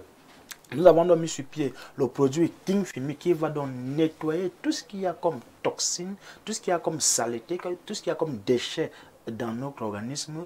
Ça va nettoyer la ceinture rénale, ça va nettoyer même le gros intestin. Les personnes là qui ont même les problèmes de levure, le King Fimi 24, la solution vient nettoyer tout ce qu'il y a comme germes et bactéries, tout ce qu'il y a comme déchets dans notre organisme. Même les femmes là qui ont des problèmes de chrompe bouchée ou bien des myomes ou encore des fibromes et même des kystes ovariens, avec le King Femic 24, la solution, chère madame, vous avez désormais la solution à vos problèmes de conception ou de procréation. Même les hommes là qui ont des problèmes de sperme faible ou absent, avec le produit King Femic 24, la solution, vous avez désormais la solution. C'est pas pour dire que nous traitons le chlamydia en 24 heures. C'est que comme si vous avez des symptômes apparents du chlamydia, sous 24 heures, ces symptômes vont disparaître et vous allez donc poursuivre le traitement de manière naturelle. Parfois, si je me permets encore pour le produit, le King Tapé, parce que c'est un produit qui a été beaucoup demandé ce week-end. Ce produit-là, lui qui est essentiellement donc pour les problèmes de troubles érectiles. Cher monsieur, vous n'arrivez pas à bander Dieu. Donc vous êtes en érection, c'est mou. Que pour avoir une pénétration, vous êtes obligé de partir avec la main pour que vous puissiez avoir une érection. C'est pas normal. Vous vous levez le matin sans être debout. C'est pas normal, cher monsieur, cher papa. Alors venez prendre votre King Tapé pour pouvoir taper désormais normalement comme il se doit. Chers téléspectateurs, vous qui êtes à Yaoundé ou à Douala, le King Tapé, il est disponible. Et si je me permets encore parfois ici, avec le produit Open Sex, ce produit-là qui permet de... Le fameux Open Sex. Il faudrait préciser que ça avait AU, ce n'est pas avec OP, c'est AUP. Open Sex. Oui, ce produit-là qui permet donc d'augmenter la taille et le volume de l'appareil génital de manière naturelle pour ces hommes qui ont des micro-engins, des micro-pénis de manière naturelle, et ceci c'est sans effet secondaire. Nous avons mis 3 formats sur le marché. Il y a le grand format qui augmente entre 4 et 6 centimes d'augmentation. Il y a le moyen format qui augmente entre 2 et 4 centimes d'augmentation et le petit qui augmente entre 1 et 2 centimes d'augmentation. Les qui peuvent consommer Open Sex, c'est tout le monde qui peut consommer Open Sex. Chers parents, vous constatez que votre enfant de 12 ans, 13 ans, 14 ans jusqu'à 19 ans, par là, vous constatez que son appareil génital est anormalement petit, alors venez prendre le produit, vous-même pour pouvoir servir votre enfant.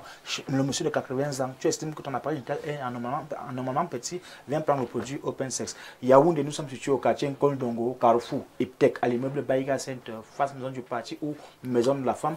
Douala, nous sommes situés à la cité des Palmiers, derrière le lycée. Et comme je l'ai dit, l'avant déjà annoncé cela, que très prochainement, nous serons à Aquanor dès la fin de cette semaine, parce que les travaux s'avancent très rapidement de ce côté-là pour davantage mieux vous servir, vous les populations de Douala et environ. Merci, le Makouma, pour toutes ces informations concernant donc la santé. Nous nous disons à très prochainement. Dès que tu m'invites, je viens. Une autre touche pour s'impose.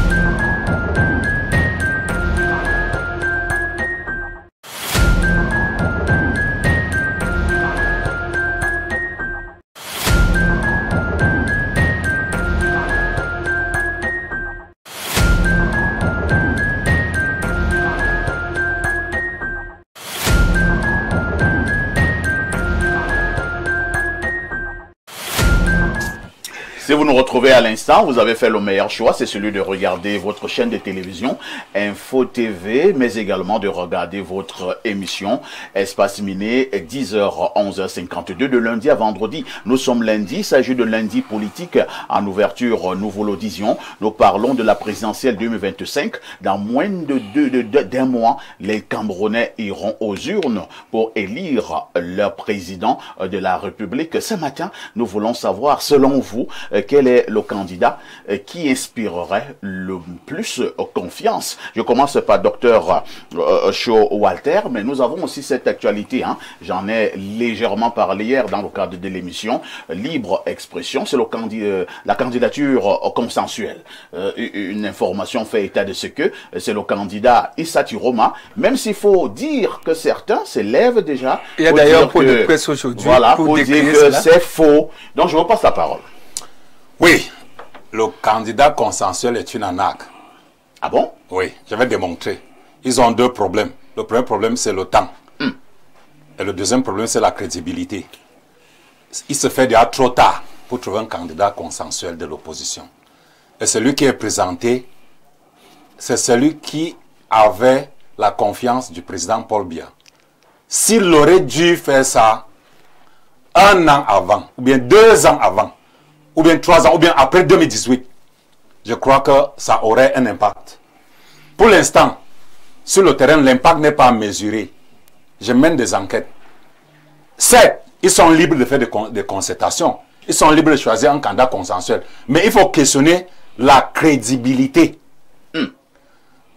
Tchiroma peut mobiliser plus de 5, il ne peut pas mobiliser plus de 500 voix à l'heure actuelle. 500 voix. Il ne peut pas. Je vais démontrer scientifiquement. J'ai sondé 5 élections présidentielles. Le président Paul Biya a toujours eu au moins 2 millions de voix. Fundi a réussi à avoir au moins 1 million. Après Fundi, il n'y a que Maurice Kamto qui a eu 500. Plus ça, 500 000 voix. Puisque le professeur Maurice Kamto n'est plus à l'élection présidentielle, le président Paul Biya, à l'instant, comptabilise au moins 2 500 000 voix.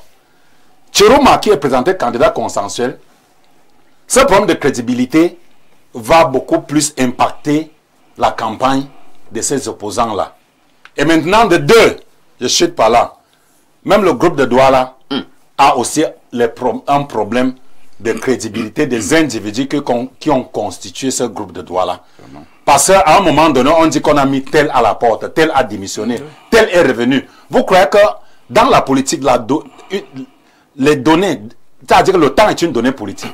Quand vous vous rétractez, vous vous décrédibilisez vous-même. Maintenant, c'est l'homme Tchiroma que j'ai rencontré personnellement un jour. Bon, je sais qu'il m'avait dit que je suis très dangereux. Je ne sais pas pourquoi il l'avait dit. Il avait dit que je suis très dangereux. Mais j'ai dit...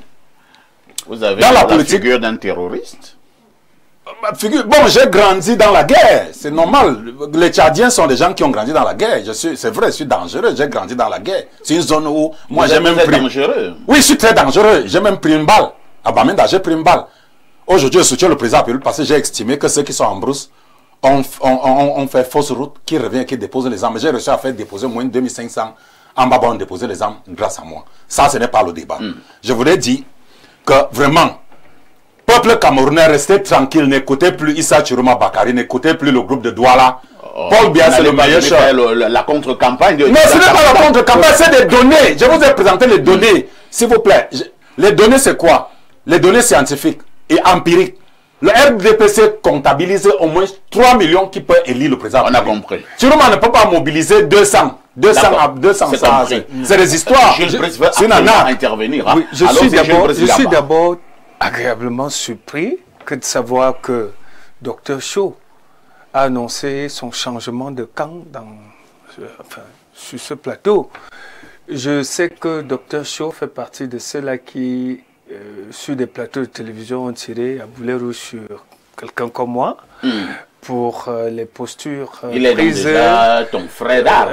Les postures prises dans nos organes de presse pour accompagner la ligne éditoriale qui voudrait qu'on promeuve le président actuel. Félicitations. Merci. Mais c'est pas là-bas que je vais. Vous n'êtes pas sérieux là. Félicitations pour le recrutement. Je ne vais pas de ce côté. Pas sérieux. Non, c'est très sérieux, Dr Cho. Je me souviens, un jour d'élection, c'était terrible. On les connaît. On revient au débat. Alors, pour revenir au débat, j'ai peur de rejoindre François Soudan dans ce qu'il a dit il n'y a pas très longtemps. Que l'opposition camerounaise est, je crois, la plus bête d'Afrique. Oh, François. Est-ce qu'il a le droit de nous insulter? Non, il a insulté l'opposition. Il a insulté l'opposition. Parfois ici. Il peut arriver que nous soyons de l'opposition. Non, mais parfois ici, plusieurs fois sur ce plateau, des émissions ont été organisées pour orienter même la position de l'opposition en prélude à cette élection présidentielle. Je dis, vous avez conduit des débats ici et nous étions quelquefois invités à ces débats. Mais ces gens n'ont pas écouté. Ces gens ne nous ont pas écoutés. Ils se sont lancés parce que, je veux vous dire, chaque opposant présenté comme tel dans notre pays est égoïste et égocentrique. Ailleurs, parfois ici, les gens s'organisent autour d'un leader. Vous avez vu, vous me direz, tout de suite que le Sénégal, ce n'est pas le Cameroun. Mais vous avez vu quelque chose d'extraordinaire au Sénégal. Les gens aspirant au changement, comme c'est le cas ici. Les gens aspirent véritablement au changement. Il ne faudrait pas se leurrer parfois ici. Les gens aspirent au changement. Mais il faudrait le faire selon les normes. Au Sénégal, par exemple, vous avez vu, qu'est-ce qui s'est passé? Le président Macky Sall, sentant Sonko très puissant, sentant que Sonko faisait union sacrée autour de lui, de la couche de l'opposition, qu'est-ce qu'il fait? On muselle Sonko. Et c'était l'erreur. On l'a d'ailleurs mis en prison. Il l'a allé en prison. Et c'était l'erreur à ne pas commettre. Tout de suite, étant en prison, le gars a organisé et a placé son secrétaire, Diomaye Faye, qui n'était pas un poids lourd politique. Mais en même temps, également, certains autres analystes politiques ont vu en cet acte de Sonko un grand acte d'élévation d'esprit. C'est ça, et c'est ce qui manque à nos opposants au Cameroun. Vous allez voir, des 11 appelés à combattre Paul Biya, permettez l'expression, les 11 qui ont été retenus face à Paul Biya, vous verrez qu'il y a quand même une ou deux personnes qui pouvaient faire le poids. Je prends le cas de Maître Akeremouna pour le Nozo. Je prends le cas, par exemple, de Bello Bouba Maïrari. Vous allez comprendre pourquoi je le dis. Avant que nous n'arrivions au choix définitif des candidatures, ceux-là pouvaient mobiliser leurs frères et dire, ok, Maître Akeremouna, tu nous sembles, je crois que le Nozo, tu peux permettre avec ta posture actuelle, tu peux permettre que la situation du Nozo se résolve. Que la paix revienne. Que la paix revienne. Toi, on te donne nos voix et tu portes. On aurait eu 3-4 candidats. Mais on se retrouve 11 petits candidats. Non, je le dis. Un peu de respect pour les candidats. Non, écoutez. Votre enfant à la maison peut-il me donner le nom de 3 candidats en dehors de Paul Biya, Akeremouna ou Bello Bouba? Je ne pense pas.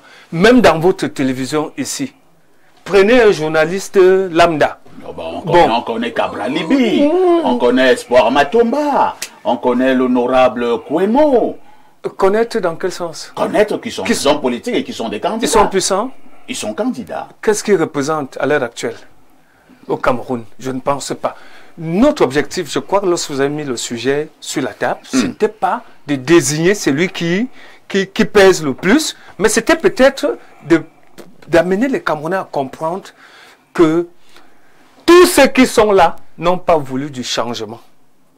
Je crois, je les soupçonne, qu'ils sont même complices au président candidat du RDPC. Est-ce que ce n'est pas justement ce style de discours que vous tenez ce matin qui fait également en sorte que les gens n'aillent plus prendre la carte d'électeur? Oui. Puisque vous leur faites comprendre que les gens que vous voyez en face de Biya là, en fait c'est un petit jeu qu'ils font ensemble. Donc ils sont seulement là pour faire un peu de comédie. En réalité ils soutiennent Biya. Bon, quand tu leur dis ça, quelqu'un dit ah ça sert encore à quoi d'aller voter. Mais vous avez vu une coalition. Tu ne joues pas un bon jeu, Jules Brice. Non, je dis la vérité. Moi, je suis un homme de terrain. Vous savez, d'abord, vous maîtrisez mes convictions d'ordre professionnel et même d'ordre, entre guillemets, politique. Vous savez qui est-ce que je soutiens.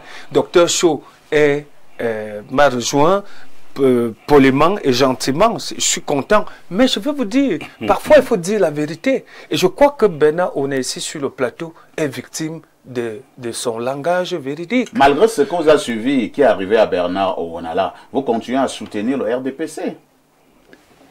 Bon, je pense que... Ah, vous dites, regardons, c'est arrivé à Bernard Ouonala, ce n'est pas moi. Sur le plan organisationnel, à l'heure actuelle, il ne faut pas se leurrer, c'est le parti qui est le mieux structuré dans notre pays et qui présente aussi un candidat. Je réponds à votre question. Vous avez vu ce qui est arrivé à Bernard Ouonala? Bernard Ouonala vient de pleurer là pendant une quinzaine de minutes. Il n'est pas le seul. Et vous êtes aussi du RDPC. Est-ce que vous ne vous dites pas que si je ne prends pas mes responsabilités, ceci pourra aussi m'arriver au sein de ce parti politique? Je vous dirais même que nous qui sommes pro-RDPCistes là, aujourd'hui, c'est nous qui souffrons le plus. Donc vous adorez la souffrance? Non, c'est pas que nous adorons la souffrance. Nous sommes surpris de constater que nos aînés ne nous accompagnent pas. C'est l'esclave finalement qui est tombé amoureux de son bourreau. Merci. Hein. Je refuse. On passe la parole à Alain Douk. Alain Douk, plus que quelques semaines, hein, et vous et moi, nous irons élire le président de la République. Pour l'instant, quand vous dormez, vous avez quand même un candidat, ou bien 2 candidatures, où vous vous dites que, bon, ça peut faire le job? Forcément. Est-ce qu'il n'y a que... Il y a un panoplie de personnes qui peuvent faire le job. Si ce n'est qu'en termes de compétences, on regarde des profils, il y a des gens intéressants. Là n'est pas le problème. Je vais d'abord faire 2 choses. Je vais parler des statistiques pour montrer qu'en réalité, le candidat sortant et président actuel est battable, arithmétiquement parlant. Puis deuxième chose, je vais me prononcer sur la thématique elle-même pour dire s'il y a un candidat qui m'inspire confiance. En 2018 à la présidentielle, sur environ 3,5 millions de suffrages exprimés, le président Biya a eu dans les 2,5 millions. On sait qui est arrivé 2e à cette élection présidentielle. On connaît le classement, on connaît le 3e, etc. Aujourd'hui, nous sommes en l'état actuel à près de 8 millions d'inscrits, mais avec des gens qui ne retirent pas leur carte d'électeur, qui ne sont pas motivés, et en raison notamment d'un certain nombre de choses qui se sont passées dans le processus électoral, qui, il faut le dire, est quand même un tant soit peu pipé et en la faveur du régime et du candidat sortant. Alors, regardez la situation. Avec ces statistiques-là, si des gens résolvent, parce qu'il y a donc un seuil critique de 2,5 millions de voix en faveur du président sortant, vous imaginez 8 millions de personnes qui décident de faire front commun et d'aller retirer leur carte d'électeur et vont voter, prennent soin de surveiller leur vote, une mutualisation d'un système de contrôle de vote par l'opposition, les 11 autres candidats, pour avoir effectivement les résultats tels que les suffrages ont été... C'est ce que j'ai dit. Ils ne peuvent pas être ensemble. Non, tel que ça... Non, ils ne peuvent pas. Comment? Ils sont en train de... Non, il y a des travaux qui se font là-dessus et très sérieux. À quel moment, à 3 semaines d'une élection... Non, là n'est pas la question. Est-ce qu'ils seront présents? Les Camerounais avec ce raisonnement. Les Camerounais vous ont fait confiance. Ils ont pensé que vous étiez la merveilleux travail là-dessus. Est-ce que je peux parler? Est-ce que je peux parler? Permettez à l'aide d'aller au bout de sa pensée. Donc, au-delà de ce seuil critique de 2,5 millions de personnes, il y a une marée de personnes qui peuvent changer la donne totalement et permettre, je dis bien sur le plan arithmétique, permettre aux candidats sortants de perdre. Pourquoi? D'autant plus qu'avec ce que je viens d'expliquer, est-ce que le bilan, on peut dire que le bilan parle effectivement en faveur du président sortant? Ce n'est pas, c'est dépassé. Non, justement, c'est pas la ligne de compte, c'est l'analyse. C'est l'analyse. C'est l'analyse. Bien, dès qu'on sort de là, maintenant, est-ce qu'un candidat inspire confiance? Pour ceux qui pensent qu'on devait rester dans le statu quo actuel, s'ils se complaisent dans le statu quo actuel, ils vont vous dire que le candidat sortant est celui, d'après eux, qui est le plus à même d'attiser leur confiance. Pourquoi? Parce que en règle générale, psychologiquement, les gens ne sont pas très disposés au changement. Et puisqu'il y a un système qui profite à quelques-uns, ceux-là, et qui détiennent les rênes à plusieurs niveaux de la gouvernance du pays, pourraient s'arranger à ce que la situation reste inchangée. Maintenant, moi, personnellement, est-ce qu'il y a un candidat qui pourrait m'inspirer confiance? En règle générale, moi, en politique, je n'ai confiance en personne. C'est d'abord ça la règle. Finalement, vous allez voter pour personne. Non, tout est dans les mots. Nous sommes des communicateurs. Je n'ai confiance en personne. Mais est-ce qu'il y a des gens qui pourraient être, en tant soit peu, un tantinet crédible au regard de leur projet, de leur vision, d'accord, de ce qu'ils comptent apporter? Et bien sûr, je fais attention parce que au-delà même des idées, du projet, du programme de société, de la vision, il faudrait que j'ai des indicateurs sur la morale des individus. Parce que moi, comment c'est à quelle heure on peut avoir des informations là-dessus? Moi, je tiens déjà à te dire, parfait, s'il m'est démontré, par exemple, que quelqu'un parmi les candidats a des allégeances occultes, moi, je ne suis même pas avec un paratype. Ça, c'est clair. Donc, maintenant, il y a des bons profils. J'ai, par exemple, écouté sur une chaîne concurrente dernièrement, le docteur Pouga Agbe, qui m'a paru fort intéressant.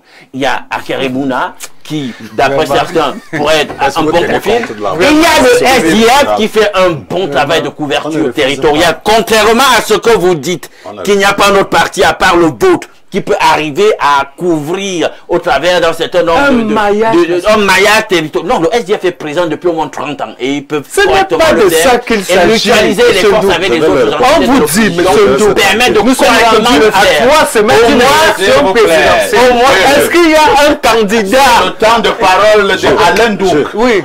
Alain Douk va chuter. Il ne faut pas croire ce que je regrette. Moi, dans la mascarade que je suis en train de voir dans l'opposition, c'est qu'on dit consensus. Et puis, quelqu'un est seul, et c'est lui qui fait le consensus. C'est pas sérieux. Parce que celui-là, avec les casseroles qu'il traîne, personnellement, je ne veux pas lui faire de contre-campagne, mais je dis, moi, si c'était comme moi, est-ce que, pour moi, je vais dire une chose, parfait. Qui peut le plus complexe peut le moins. Donc la réciproque aussi est vraie. C'est-à-dire que si tu n'as pas pu réaliser le moins complexe, hein, je te dis, gère-moi bien cette épicerie, tu n'arrives pas. Je ne vais pas te donner une multinationale. Compris, hein. Alors, tes états de service, lorsque tu étais ministre de ci, de ça, on doit faire un audit. Est-ce que c'est bon? Qu'est-ce qui ressort? Il y a des bons résultats. Si c'est pas bon, moi, ne compte pas sur moi pour te donner la présidence. C'est pas possible. Merci. Voilà. Merci. Lorsque je posais cette problématique, elle ne concernait pas beaucoup plus non, elle ne concernait pas beaucoup plus les gens du RDPC, parce qu'on connaît la réponse. Donc voilà pourquoi, Bernard, je ne vais pas te poser cette question qui est au niveau au bas de l'écran. Moi, je vais aller au-delà.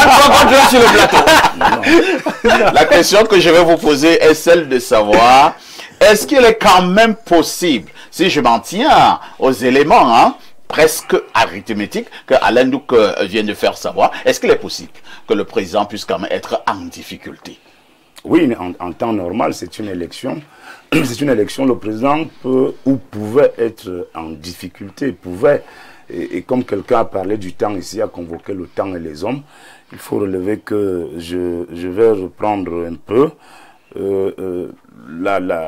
la vision de François Soudan, le directeur de rédaction éternitaire de Jeune Afrique, qui a travaillé avec Béchir Ben Yamed et qui continue avec l'office de Béchir Ben Yamed. C'est quelqu'un qui connaît bien le Cameroun et qui a ses entrées, même au Palais de l'Unité. C'est des gens qui ont souvent déchargé beaucoup d'argent ici chez nous. Ah bon? Oui, pour Jeune Afrique. Ça, bien sûr, beaucoup d'argent. Et il s'agit de quel argent? L'argent du contribuable camerounais. Donc, Béchir Ben Yamed... Le pays a quoi gagner là-bas, Jeune Afrique? En tout cas, c'est pas là le débat. Mais pourquoi tu en parles alors? J'en parle pour vous dire que François Soudan est un homme qui connaît le Cameroun, il connaît les Camerounais, il connaît comment ça se passe au Cameroun. Et parfois, lorsqu'il dit que nous avons l'opposition la plus belle d'Afrique, vous avez compris que votre question là, sur qu'est-ce qui est, quel moi je m'insurge en faux contre ça. Moi j'ai la parole. Ces officines qui font de la com au lieu du journalisme, par-ci par-là, ramasser des dizaines de millions pour venir écrire ce genre de brûlot. C'est ce qui se passe. Il a dit la vérité. Pardon ma parole. Bernard, on reprend sa parole. Je reprends ma parole pour insister que je suis totalement d'accord avec François Soudan, qui pense que nous avons l'opposition la plus belle d'Afrique, parce que ce n'est pas le jour du marché qu'on engraisse le poulet. Et c'est quand même ridicule que des gens intelligents puissent courir dans tous les sens à quelques heures de l'élection pour nous prétendre quelque chose de consensuel, de machin imaginaire, de virtuel et quoi. Bon, pour dire la vérité, le candidat parfait, ce qui m'inspire le plus d'assurance, moi je ne suis même plus dans la confiance, c'est le président Biya. Pourquoi je le dis? Parce que vous allez continuer à voir votre candidature rejetée. Non, parce que je soutiens Paul Biya. Et bien voilà. Voilà que tu soutiens Paul Biya, on rejette ta candidature. Donc le candidat qui m'inspire le plus d'assurance, c'est Paul Biya qui peut nous donner un maximum de stabilité, un maximum de paix. Est-ce que les autres candidats parlent d'instabilité? Non, pas du tout. Tous les candidats veulent la paix, veulent la cohésion sociale. Alain Douk qui ont convoqué certaines statistiques, là, je ne sais pas, là, ils ont pris ça. Que moi, personnellement, je sais... Et je tiens à te dire qu'avec ces statistiques-là, même avec une opposition débandée sur le plan arithmétique, on bat le candidat sortant. Si comment? Non, c'est virtuel. Non, c'est virtuel comment? Il suffit simplement que ceux qui ont la carte électorale aillent prendre leur carte. Ils vont prendre simplement, ils sont pas motivés. Ils sont pas motivés. Et vous savez pourquoi ils ne sont pas motivés? Vous savez pourquoi ils ne sont pas motivés? Ils ne sont pas motivés parce qu'ils ont vu que les 11 candidats ne valent rien et ne peuvent rien contre. Ils ne peuvent rien contre. y a un niveau seuil de motivation. Il y a un niveau seuil de motivation. S'il vous plaît. On donne la parole. Pas du tout, monsieur Ndou. Donc, vos statistiques de 8 millions la parole à Bernard Ouna. Bernard, vous allez chuter. Oui, je reprends la parole pour chuter en disant parfait ici qu'il n'y a pas lieu de se leurrer sur ce plateau. Vraiment. Il faudra beaucoup d'acrobatie aux uns et aux autres pour atteindre au moins les 5%. C'est pas possible. Ça, c'est la vérité. Personne n'est il ne faut pas se leurrer. Il faudra beaucoup de vous appuyez sur quel... sur la réalité du terrain. La réalité du terrain, c'est quoi? Moi, je ne parle pas des cartes qui sont abandonnées. Je parle des gens qui ont leur carte, comme la mienne ici. Moi, j'ai ma carte d'électeur ici. Et je vais voter pour Biya, par exemple. Et quand je vous dis ça comme ça, ce n'est pas des amusements. Beaucoup de gens qui vont voter pour Biya ont déjà leur carte. Celles qui sont abandonnées dans les antennes et les cams sont des gens qui rêvent changer pour Biya, mais sans carte. D'autres ne sont même pas inscrits. Ils vont dans les meetings. Ils montent sur les motos, on leur donne des t-shirts. Nous, on ne regarde pas ça. Faites foule. Faites foule. Mais nous, on a nos cartes d'électeurs. Le moment venu, les gens vont aller. Même si c'est les 2 millions 500 parfaits. Il y a même des gens qui ne vous appartiennent pas. Il y a des gens qui sont exaspérés. Et si Maurice Kamto appelle à voter Alendo, vous avez évoqué les statistiques. Tout à fait. J'ai écrit tout un ouvrage pour le magistère de l'émergence. Mais ce n'est pas de ça que je parle. Je parle de mon chapitre 11. Où j'ai sondé 5 élections présidentielles. Tant que Biya est là, même il est sur coma, il sera réélu. Oui, je suis d'accord avec lui. Je poursuis mes analyses. Incroyable. Est-ce que c'est une analyse? C'est une analyse. Je n'ai pas encore présenté la conclusion. C'est une propagande, déclaration de propagande. C'est l'analyse. Est-ce que vous pouvez me laisser parler? Est-ce que vous pouvez me laisser parler à Lendo? Vous avez évoqué les statistiques. Vous avez évoqué les statistiques. Vous savez pourquoi j'ai fait cette déclaration? Parce que je me suis rendu compte que tous ceux qui sont en face, dit l'opposition, là, sont des fils et petits-fils de Biya. Et quand le président de la République, son excellent Paul Biya, qui est le président sortant, mobilisait au moins ces 2 millions, ils étaient dans le parti comme alliés stratégiques. Pour certains? Oui, pour certains. Et celui qui était en face, qui se dit opposant, a eu 14% qui n'est plus là. Donc d'office, le RDPC comptabilise sous la main 2 500 000 voix avant l'élection présidentielle. Non, statistiquement, tu ne peux pas dire ça. Je suis dans les statistiques. Possible. Des gens qui sont déçus dans le 2 500 000 vous avez au regard du bilan de ce qu'ils ont observé. Ici, pour voir ça. Permettez que je chute. Vas-y. Sur les données statistiques qu'évoque Alendo, vous avez oublié 2 choses en sciences politiques, la mobilisation et la démobilisation électorale basée sur un projet politique. Voilà. La mobilisation électorale de ces opposants-là, c'est très faible. Mais la mobilisation populaire est très élevée. Voilà les 2 aspects indicateurs que vous avez. Et la cause de ça, la cause. N'entrons même pas dans les causes. On n'aura pas trop de temps. Non, 2 secondes. La cause, oui, c'est parce que ceux qui font l'opposition aujourd'hui ont bâti leur projet autour de Maurice Kamto. Et on disait aux gens, allez vous inscrire massivement sur les listes électorales, vous allez taper Paul Biya. Avec l'éviction de la candidature... C'est vrai qu'il n'y avait pas que ce discours émanant du MRC. Hein. Vous connaissez quand même que Cabral Libi est derrière cette affaire avec 11 millions d'habitants. 11 millions. Est-ce que vous avez livré les statistiques des 11 millions? Non. C'est un voisin. Bon, je sais. Ici. Monsieur est ici. Je vous dis ça aujourd'hui. J'ai fait 3 régions ce week-end. Oui. J'ai parcouru les antennes, certaines antennes de l'ECAM. Et je suis allé également écouter les gens au quartier. Au quartier, ils ont dit que s'il y avait eu un candidat un peu de la posture de Kamto face à Paul Biya, l'élection serait animée, les gens seraient allés prendre la carte. Mais aujourd'hui, ils sont démotivés parce qu'ils estiment que le président Biya, tel que le docteur Choul l'a dit, sans campagne même, il gagne. Sans battre campagne, à partir du 27 là, il gagne. Moi j'étais par exemple dans Sanaga. Pourquoi apprécie vraiment votre suffisance là au RDPC? Non, j'ai vu que RDPC gagne même sans campagne. Sans campagne. J'ai vu des gens mobiliser 152 millions de francs CFA pour soutenir la campagne. Dans un département, j'étais à la permanence du parti des DA samedi. 17h, entre 17h et 19h30, 152 millions. Espèce sonnante et trébuchante. Espèce sonnante et trébuchante pour soutenir la candidature. Vous, du RDPC, vous prenez cet argent où? Écoutez, il a parlé de mobilisation électorale. Lorsqu'on est mobilisé, on a confiance aux candidats.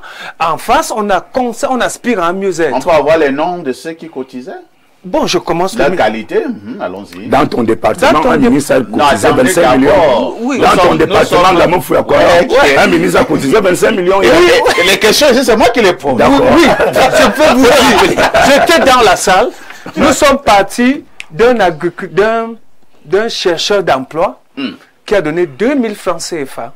Un chercheur d'emploi. Chercheur d'emploi. Et qui donne 2 millions. Et oui, il a donné 2000 francs. 2000 francs. Et nous avons un membre du gouvernement qui a donné 25 millions. Le nom du membre du gouvernement? Je peux donner à l'antenne, et c'est un secret. Jean-Ernest Massénangale Bibé a versé 25 millions de francs CFA. Et le numéro 2, c'était un opérateur économique, M. Biya, qui a versé 20 millions de francs CFA.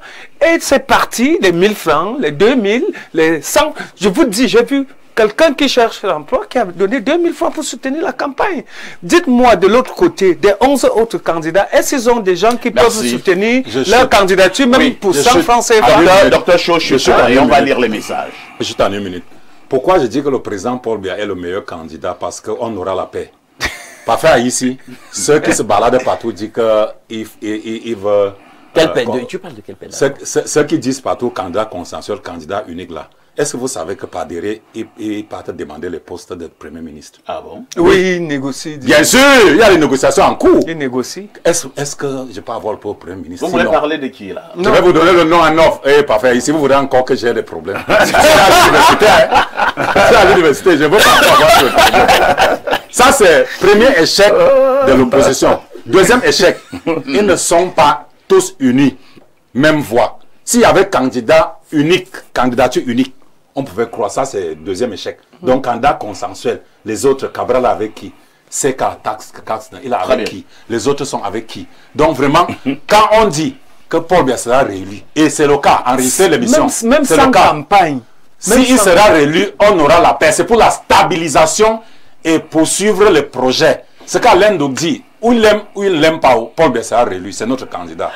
Le président Paul Biya reste le meilleur choix pour cette élection. C'est juste son gouvernement exécutif qui est, je sais pas, qui a dissoudre. C'est Herman Claudin depuis Ezeka. Bonjour, Espace Miné. Le seul candidat qui inspire le plus confiance après Paul Biya, c'est Cabral Libi. Le reste là, c'est le schéma. C'est Joseph Rostand depuis Ambam. Voilà. Un autre message. Bonjour, le sac de modérateur. Docteur Cho ment sur votre plateau. Oh là là, c'est brutal, hein? Il a pris une balle à Bamenda Camp. Il a encouragé 2500 Ambaboy à quitter la forêt Camp. Et où sont-ils? C'est Ernest de Bamenda qui envoie ce message. Docteur Cho, il me connaît pas. Frère qui est en train de... Il n'est pas à Bamenda. Il n'est pas à Bamenda. Mettre hors jeu là. Non, il n'est pas à Bamenda. Qu'il aille dans le département de Boy, le département d'origine, et qu'il demande là-bas ceux qui ont déposé les armes. Il revient sur votre plateau. Bonjour le Modo 5XL et à tous les panélistes, sauf à Monsieur Cho, car ces démonstrations dites scientifiques n'ont rien à voir avec la science. Il ferait mieux de devenir un grand marabout au lieu de polluer le mot science. Il est juste jaloux. C'est un jaloux, parfait. Bonjour, parfait. Ici, il y a des choses à ton panel pour revenir sur le geste du professeur Famon Dongo. Non, nous ne parlons pas du geste. Le débat est clos. Le débat est clos, on ne parle pas de lui. Nous parlons de l'élection présidentielle. Et je prends ce numéro 1, le +1 514. C'est donc un message qui nous vient du Canada. Quelqu'un dit simplement là, merci beaucoup pour le bon travail. Merci également. Hein. Bonjour, Perfecto. Dites à ce papa qu'un homme normal ne peut voter Paul Biya si ce n'est pas le vol des voix comme ils ont l'habitude de faire. Le candidat sortant sera bon dernier. Les pro-Biya font croire aux gens que Biya a l'électorat. Nous, au quartier, nous savons que c'est faux et il ne passera plus jamais. Rassurez-vous. Un autre message ce matin, le +1 416.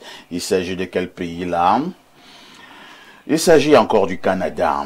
Bonjour le panel. À l'approche de la présidentielle de 2025 au Cameroun, aucun sondage récent ne permet de déterminer clairement quel candidat inspire le plus confiance. Avant son exclusion, Maurice Kamto bénéficiait d'un fort soutien populaire. Depuis, une certaine opposition s'est ralliée à Issa Chiroma Bakari, présenté comme candidat consensuel face au président sortant. Paul Biya, au pouvoir depuis 1982, conserve une base fidèle, notamment dans certaines zones rurales et au sein de l'appareil d'État. Parmi les autres figures en lice, Cabral Libi poursuit sa campagne, mais sa dynamique semble s'essouffler par rapport à 2018. Le SDF, affaibli par la disparition de Ni John Frondi, reste en retrait sans véritable relance visible. Akeremouna, quant à lui, est officiellement candidat sous la bannière du parti Univers, bien qu'il reste peu présent dans le débat public jusqu'à présent. La confiance des électeurs reste fragmentée et le climat politique demeure incertain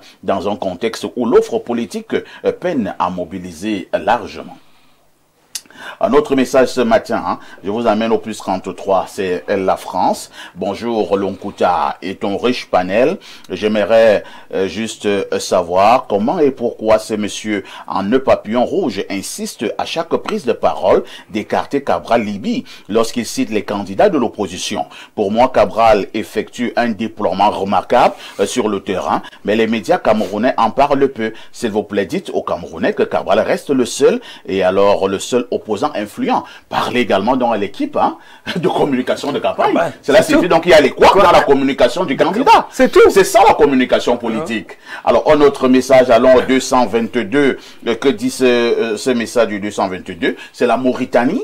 Bonjour Perfecto, vous faites du bon boulot. Vraiment, Bernard Owona nous dérange. Il a passé toute l'année 2024 à critiquer le RDPC. Il a même dit qu'il ne souhaitait pas que M. Biya soit encore candidat. Il ne mouille pas bien le maillot et bientôt il sera exclu à BMT pour le moment. Ah bon, il nous donne des informations là. Maintenant, on a. Tu serais exclu de bonjour parfait et à tout ton panel. Sérieusement, le RDPC a la machine politique, financièrement, militaire et toutes les machines qu'on peut imaginer pour gagner les élections. Malheureusement, l'opposition n'a pas su se mettre ensemble pour faire face. Et en plus, sur ton plateau, tu nous infliges encore la présence de 3 RDPcistes. C'est pour qu'on souffre même dans le divertissement. Entre-temps, vous ne savez pas également que de manière très régulière, ils sont rares qui sont sur ce plateau, qui sont du RDPC. De manière très régulière, je n'invite que des opposants. Vous pouvez prendre les 5 dernières émissions et vous allez revenir pour qu'on en discute. Alors, on passe la parole à Alain Douk. Alain Douk, c'est compliqué. Non, je vais m'attaquer point par point. C'est un nombre d'arguments. Vous savez, dire que même si le candidat sortant ne bat pas campagne, il va gagner. Vous manquez abyssalement de respect à près de 4 millions ou 5 millions de Camerounais inscrits sur les listes électorales et détenteurs d'une carte d'électeur. C'est avec ça, c'est avec la carte d'électeur qu'ils peuvent sanctionner. Ils regardent pour le plus clair d'entre eux cette émission. Je tiens à vous dire, c'est vrai, le régime en place a organisé les choses de telle sorte que même le code électoral lui soit favorable pour se maintenir, pour pérenniser son pouvoir. Mais le peuple reste souverain et peut sanctionner. Ça, c'est de ne l'oubliez pas. Monsieur Chou, attention, qu'est-ce que la paix sans justice sociale? Qu'est-ce que la paix quand nous sommes dans un contexte où on n'arrive même pas à garantir des services de base, tels que l'eau potable dans certains endroits? Quand on a... Justement, c'est le cas. Allez à l'extrême nord, c'est la zone la plus pauvre du Cameroun et parmi les plus pauvres du monde. C'est des indicateurs indiscutables. On n'a pas. Vous avez vu les villes poubelles que nous avons. Vous avez vu le type d'infrastructure routière que nous avons et l'état de dégradement au-delà de la petite mascarade qu'on fait ces derniers temps préélectoraux où on vient retoucher les routes et d'ailleurs très mal. Vous êtes passé là ici à côté là et Foulane. Il y a un bretelle là tout à côté. Non, il faut qu'on arrête avec cette mascarade. Non. Donc je maintiens qu'il y a des gens. Si on s'attarde sur leur projet de société, si on s'attarde sur ce qu'ils ont à offrir, ils peuvent changer la donne. Statistiquement, je le maintiens. Le candidat... Non, là, arrêtez même l'histoire de l'opposition qui n'est pas unie. Ça, je vais reconnaître qu'il y a une belle ingénierie manipulatoire du RDPC derrière tout ça. Mais c'est bien, c'est la politique, c'est de bonne guerre. Mais moi, je tiens à vous dire que même avec une opposition débandée, les figures de proue peuvent faire des suffrages qui permettent statistiquement que le candidat soit battu. Non, soit battu. Donc tout est jouable. À vous de continuer à faire votre propagande. J'espère que ça va donner ce que ça va donner, ça va prospérer. Mais je dis que sur le terrain, si l'opposition et le peuple souverain fait ce qu'il faut faire de même, on peut changer la donne. Mais Gilles Brice Ngaba, il y a également quand même un argument qui vient régulièrement, je veux le dire avec mes mots. Certains estiment que même si c'était le président Paul Biya contre un candidat unique de l'opposition, ça ne changerait pas grand-chose. Pourquoi? Parce que c'est le président qui a le stade, c'est lui qui a l'arbitre, c'est lui qui a le ballon, c'est lui qui a le commissaire du match, et donc la victoire ne peut être que de son côté. C'est un fallacieux argument. C'est un fallacieux argument et c'est un argument des faibles. Il y a 3 ou 4 ans, dans un pays d'Afrique, je crois que c'est la Gambie, régnait un monsieur, Yaya Jammeh, je crois qu'il est resté là près de 30 ans aussi. Il avait tout cela. Mais Yaya Jammeh, face à la volonté du peuple, la volonté de changement du peuple, Yaya Jammeh a été battu à plate couture par un opposant qui ne pesait même pas. Quelqu'un qui a été... Tu me donnes raison finalement. En vote sanction. Non, je ne te donne pas raison. Moi, je réponds à la question de Parfait Haïssi, parce que vous laissez croire que tout a été mis en œuvre pour que Biya, le président Biya, gagne et gagne, même s'il a face à lui un seul opposant. C'est faux. Je crois que les dés ne sont pas pipés pour les opposants. Vous comprenez, monsieur Haïssi, Yaya Jammeh a perdu en Gambie. Au Sénégal, Macky Sall a perdu. Il avait tout ce que vous avez cité là tout à l'heure. Il se trouve seulement que l'opposition au Cameroun n'a jamais su entretenir les populations. L'entretien des populations, monsieur Parfait ici, ce n'est pas seulement de l'argent. Tout à l'heure, il y a un téléspectateur qui a parlé d'un candidat qui serait sur le terrain, qui est en train de faire des choses. Même vous, Parfait ici, ce candidat vous approche-t-il?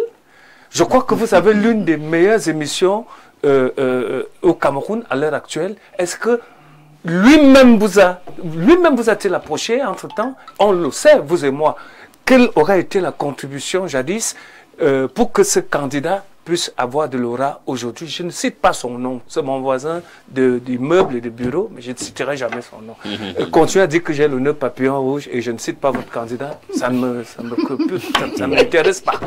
Donc, disons-nous des vérités, l'opposition n'a pas su travailler, sachant que la machine était huilée en face. Très bien. Donc, on va lire quelques autres messages. Elle ne peut que s'en prendre à elle-même. C'est compris. Ce n'est pas à moins de 3 semaines. Allons au plus 44 ans. C'est un message qui nous vient de l'Allemagne. Bonjour à vous. Le plus difficile n'est pas de battre le candidat sortant, car c'est clair, son bilan est catastrophique.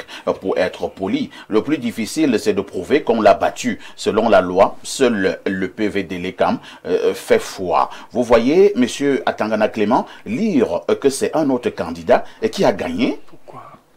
Bon, Clément Atangana. On fait comme si les opposants, ceux qui sont du RDPC ne sont pas des Camerounais. Ce sont des Camerounais aussi. Un autre message de la France, c'est le plus 33. Bonjour à toi, Parfait Haïssi. Le mondogo mfumo de la modération. Je ne sais pas ce que ça veut dire. Waouh, parfait. La force du gombo. On a enfin recruté mon frère chez Walter. Ouais, le problème, pourquoi tu ne m'as pas invité à l'étranger pour donner le travail là-bas? Si tu me mets assez, pourquoi tu ne m'as pas fait les papiers pour aller en mer? Quand on me recrute maintenant, tu viens confirmer. On part au 241, c'est un message du Gabon. Bonjour monsieur Parfait ici. Dit à notre docteur Chio que les Zambas ont ordonné la ville morte à la rentrée scolaire à Bouya. Le docteur l'a dit quoi? Nos soldats meurent chaque jour. Chez le docteur Chio, c'est déjà un échec du RDPC. Non, ça ne concerne pas le RDPC. Non, et tu parles de la paix. Quelle paix? Les militaires sont du RDPC. 8 militaires sont encore tombés. Non, les militaires sont du RDPC. Politique. Non, non, je ne sais pas ce qu'on est en train de dire. Je dis qu'il y a une guerre. Il n'y a donc pas de paix. C'est des violences. Il n'y a plus de guerre là-bas. Il ne faut pas dévoyer des propos. C'est des violences. Il n'y a plus de guerre là-bas.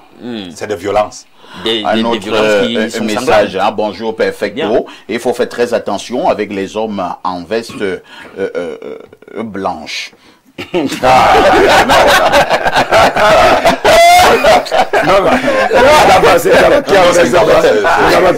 le téléspectateur continue en disant, car leur raisonnement ressemble au bilan du président sortant, le candidat du RDPC a l'avantage d'avoir le Conseil constitutionnel et les CAM, l'OMINAT, les sous-préfets pour leur exercice préféré d'interdiction après l'éviction du principal opposant par cette alchimie juridique au Conseil constitutionnel. Ton thème d'aujourd'hui permet de mesurer la température de cette campagne, dont le RDPC peut dormir tranquille, mais Dieu a le temps. Merci Alain Douk pour ton intelligence. Prenons deux dernières contributions. Hein. Bonjour Monsieur Parfait Aïssi et à tout ton panel. Je pense que les DP sur le plateau ainsi que le docteur cherchent l'huile de la sardine pour avancer et la redevance audiovisuelle. Paul Biya, ayop, ayop, ayop, ayop. C'est Galou d'un banc commun. Galou d'un banc commun. Autre message ce matin, c'est le 213. Hein. C'est un message de l'Algérie. Perfecto. Oh, même si c'est Jésus, Christ en personne qui pose sa candidature au Cameroun, avec comme pour directeur de campagne, Dieu lui-même, sachez que Jésus va perdre. Et si c'est Jésus qui parle mal après les résultats des élections, le régime RDPC va le mettre en prison. Incroyable. Oh, bonjour, le Célestin Jamen de la modération. Non, non, non, non. Disons que Jamen est déjà du RDPC. Hein. Non, il est de la majorité. De la majorité. Logiquement. Il y a une différence? Oui, oui, oui. Ah, il ne savait pas. Il a dit que... Il a dit donc Jamen soutient il y a le président Paul Biya. Voilà. C'est logique. Là, c'est bien qu'il le fait. Donc, j'ai donné juste l'information. Il a son parti qui s'appelle le parti à part. Et il a décidé de rejoindre le groupe 20. Est-ce qu'il est encore au courant de son parti? J'ai dit qu'il soutient déjà Biya pour le 12 octobre. Avec un instrument qui est son parti. Il nous a démontré dernièrement que M. Biya était le candidat vraiment paradisiaque. Par rapport aux opposants. Et par rapport à ce qu'il a subi, souvenez-vous là seulement quand il dit quelque chose, toi tu veux seulement. Mais par rapport à ici, concernant Jamen, en 2020, Jamen voulait être maire à Douala 5e sous la bannière du MRC. Et le président du MRC de l'époque, parce que, bon, en attendant qu'il revienne, le président du MRC de l'époque, Maurice Kamto, avait dit que le MRC... Il a démissionné du Manidem, non? Pour rentrer au MRC. Oui. Il y a, je pense, quelques jours. Pour l'instant, il n'est pas président, non? Il était président. Apparemment, ça vous fait plaisir de savoir qu'il n'est plus président du MRC, hein? Ça va changer. Moi, je suis content de savoir que... Je voulais dire quelque chose. Hein. Oui, et pour terminer. Oui, parce que je vois l'heure approcher. Il y a un téléspectateur qui a dit quelque chose de bien là. Je ne peux pas louper d'apporter une précision de taille par rapport à... Allons rapidement. Oui, il a dit que je vais bientôt être exclu du RDPC. Je voudrais le dire à ce téléspectateur et à ceux qui dirigent le RDPC que je ne gagne rien en étant dans le RDPC. Je ne suis pas fonctionnaire, je n'attends pas de nomination, je ne fais pas les marchés publics, donc je m'en fous. Je n'attends rien du RDPC. Au contraire, je perds beaucoup en affichant mon appartenance au RDPC et surtout à son président national qui est le président Paul Biya. Donc je n'attends rien du RDPC. Vous êtes vraiment énervé. Hein? Oui, oui, je suis énervé. Et ce téléspectateur de Médias Parfait, le docteur Chaud, est la preuve que la politique viole gravement les intellectuels au Cameroun. Il s'appelle Barabas de Kaïlé. Donc on a affaire au docteur Chaud. La politique violé, docteur Chaud. Non, la politique ne m'a pas violé parce que j'ai toujours soutenu le président. J'ai toujours soutenu le président Paul Biya depuis le lycée. Et je voudrais dire que vraiment, vous êtes libre de me critiquer, de m'insulter, ça vous regarde. Moi, mes convictions... Il y a eu chaud 1 et chaud 2.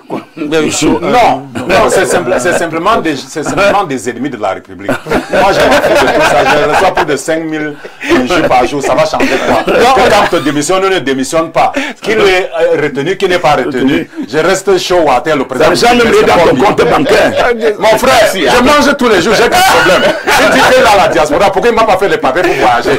Quand j'ai acheté les visions parfait ici pour dire que l'enfant l'a recruté. Enfin, tu m'as refusé à la diaspora. Nous sommes la porte arme de ce programme. Hein? Pas de querelle avec les téléspectateurs. Merci à Alain Douka.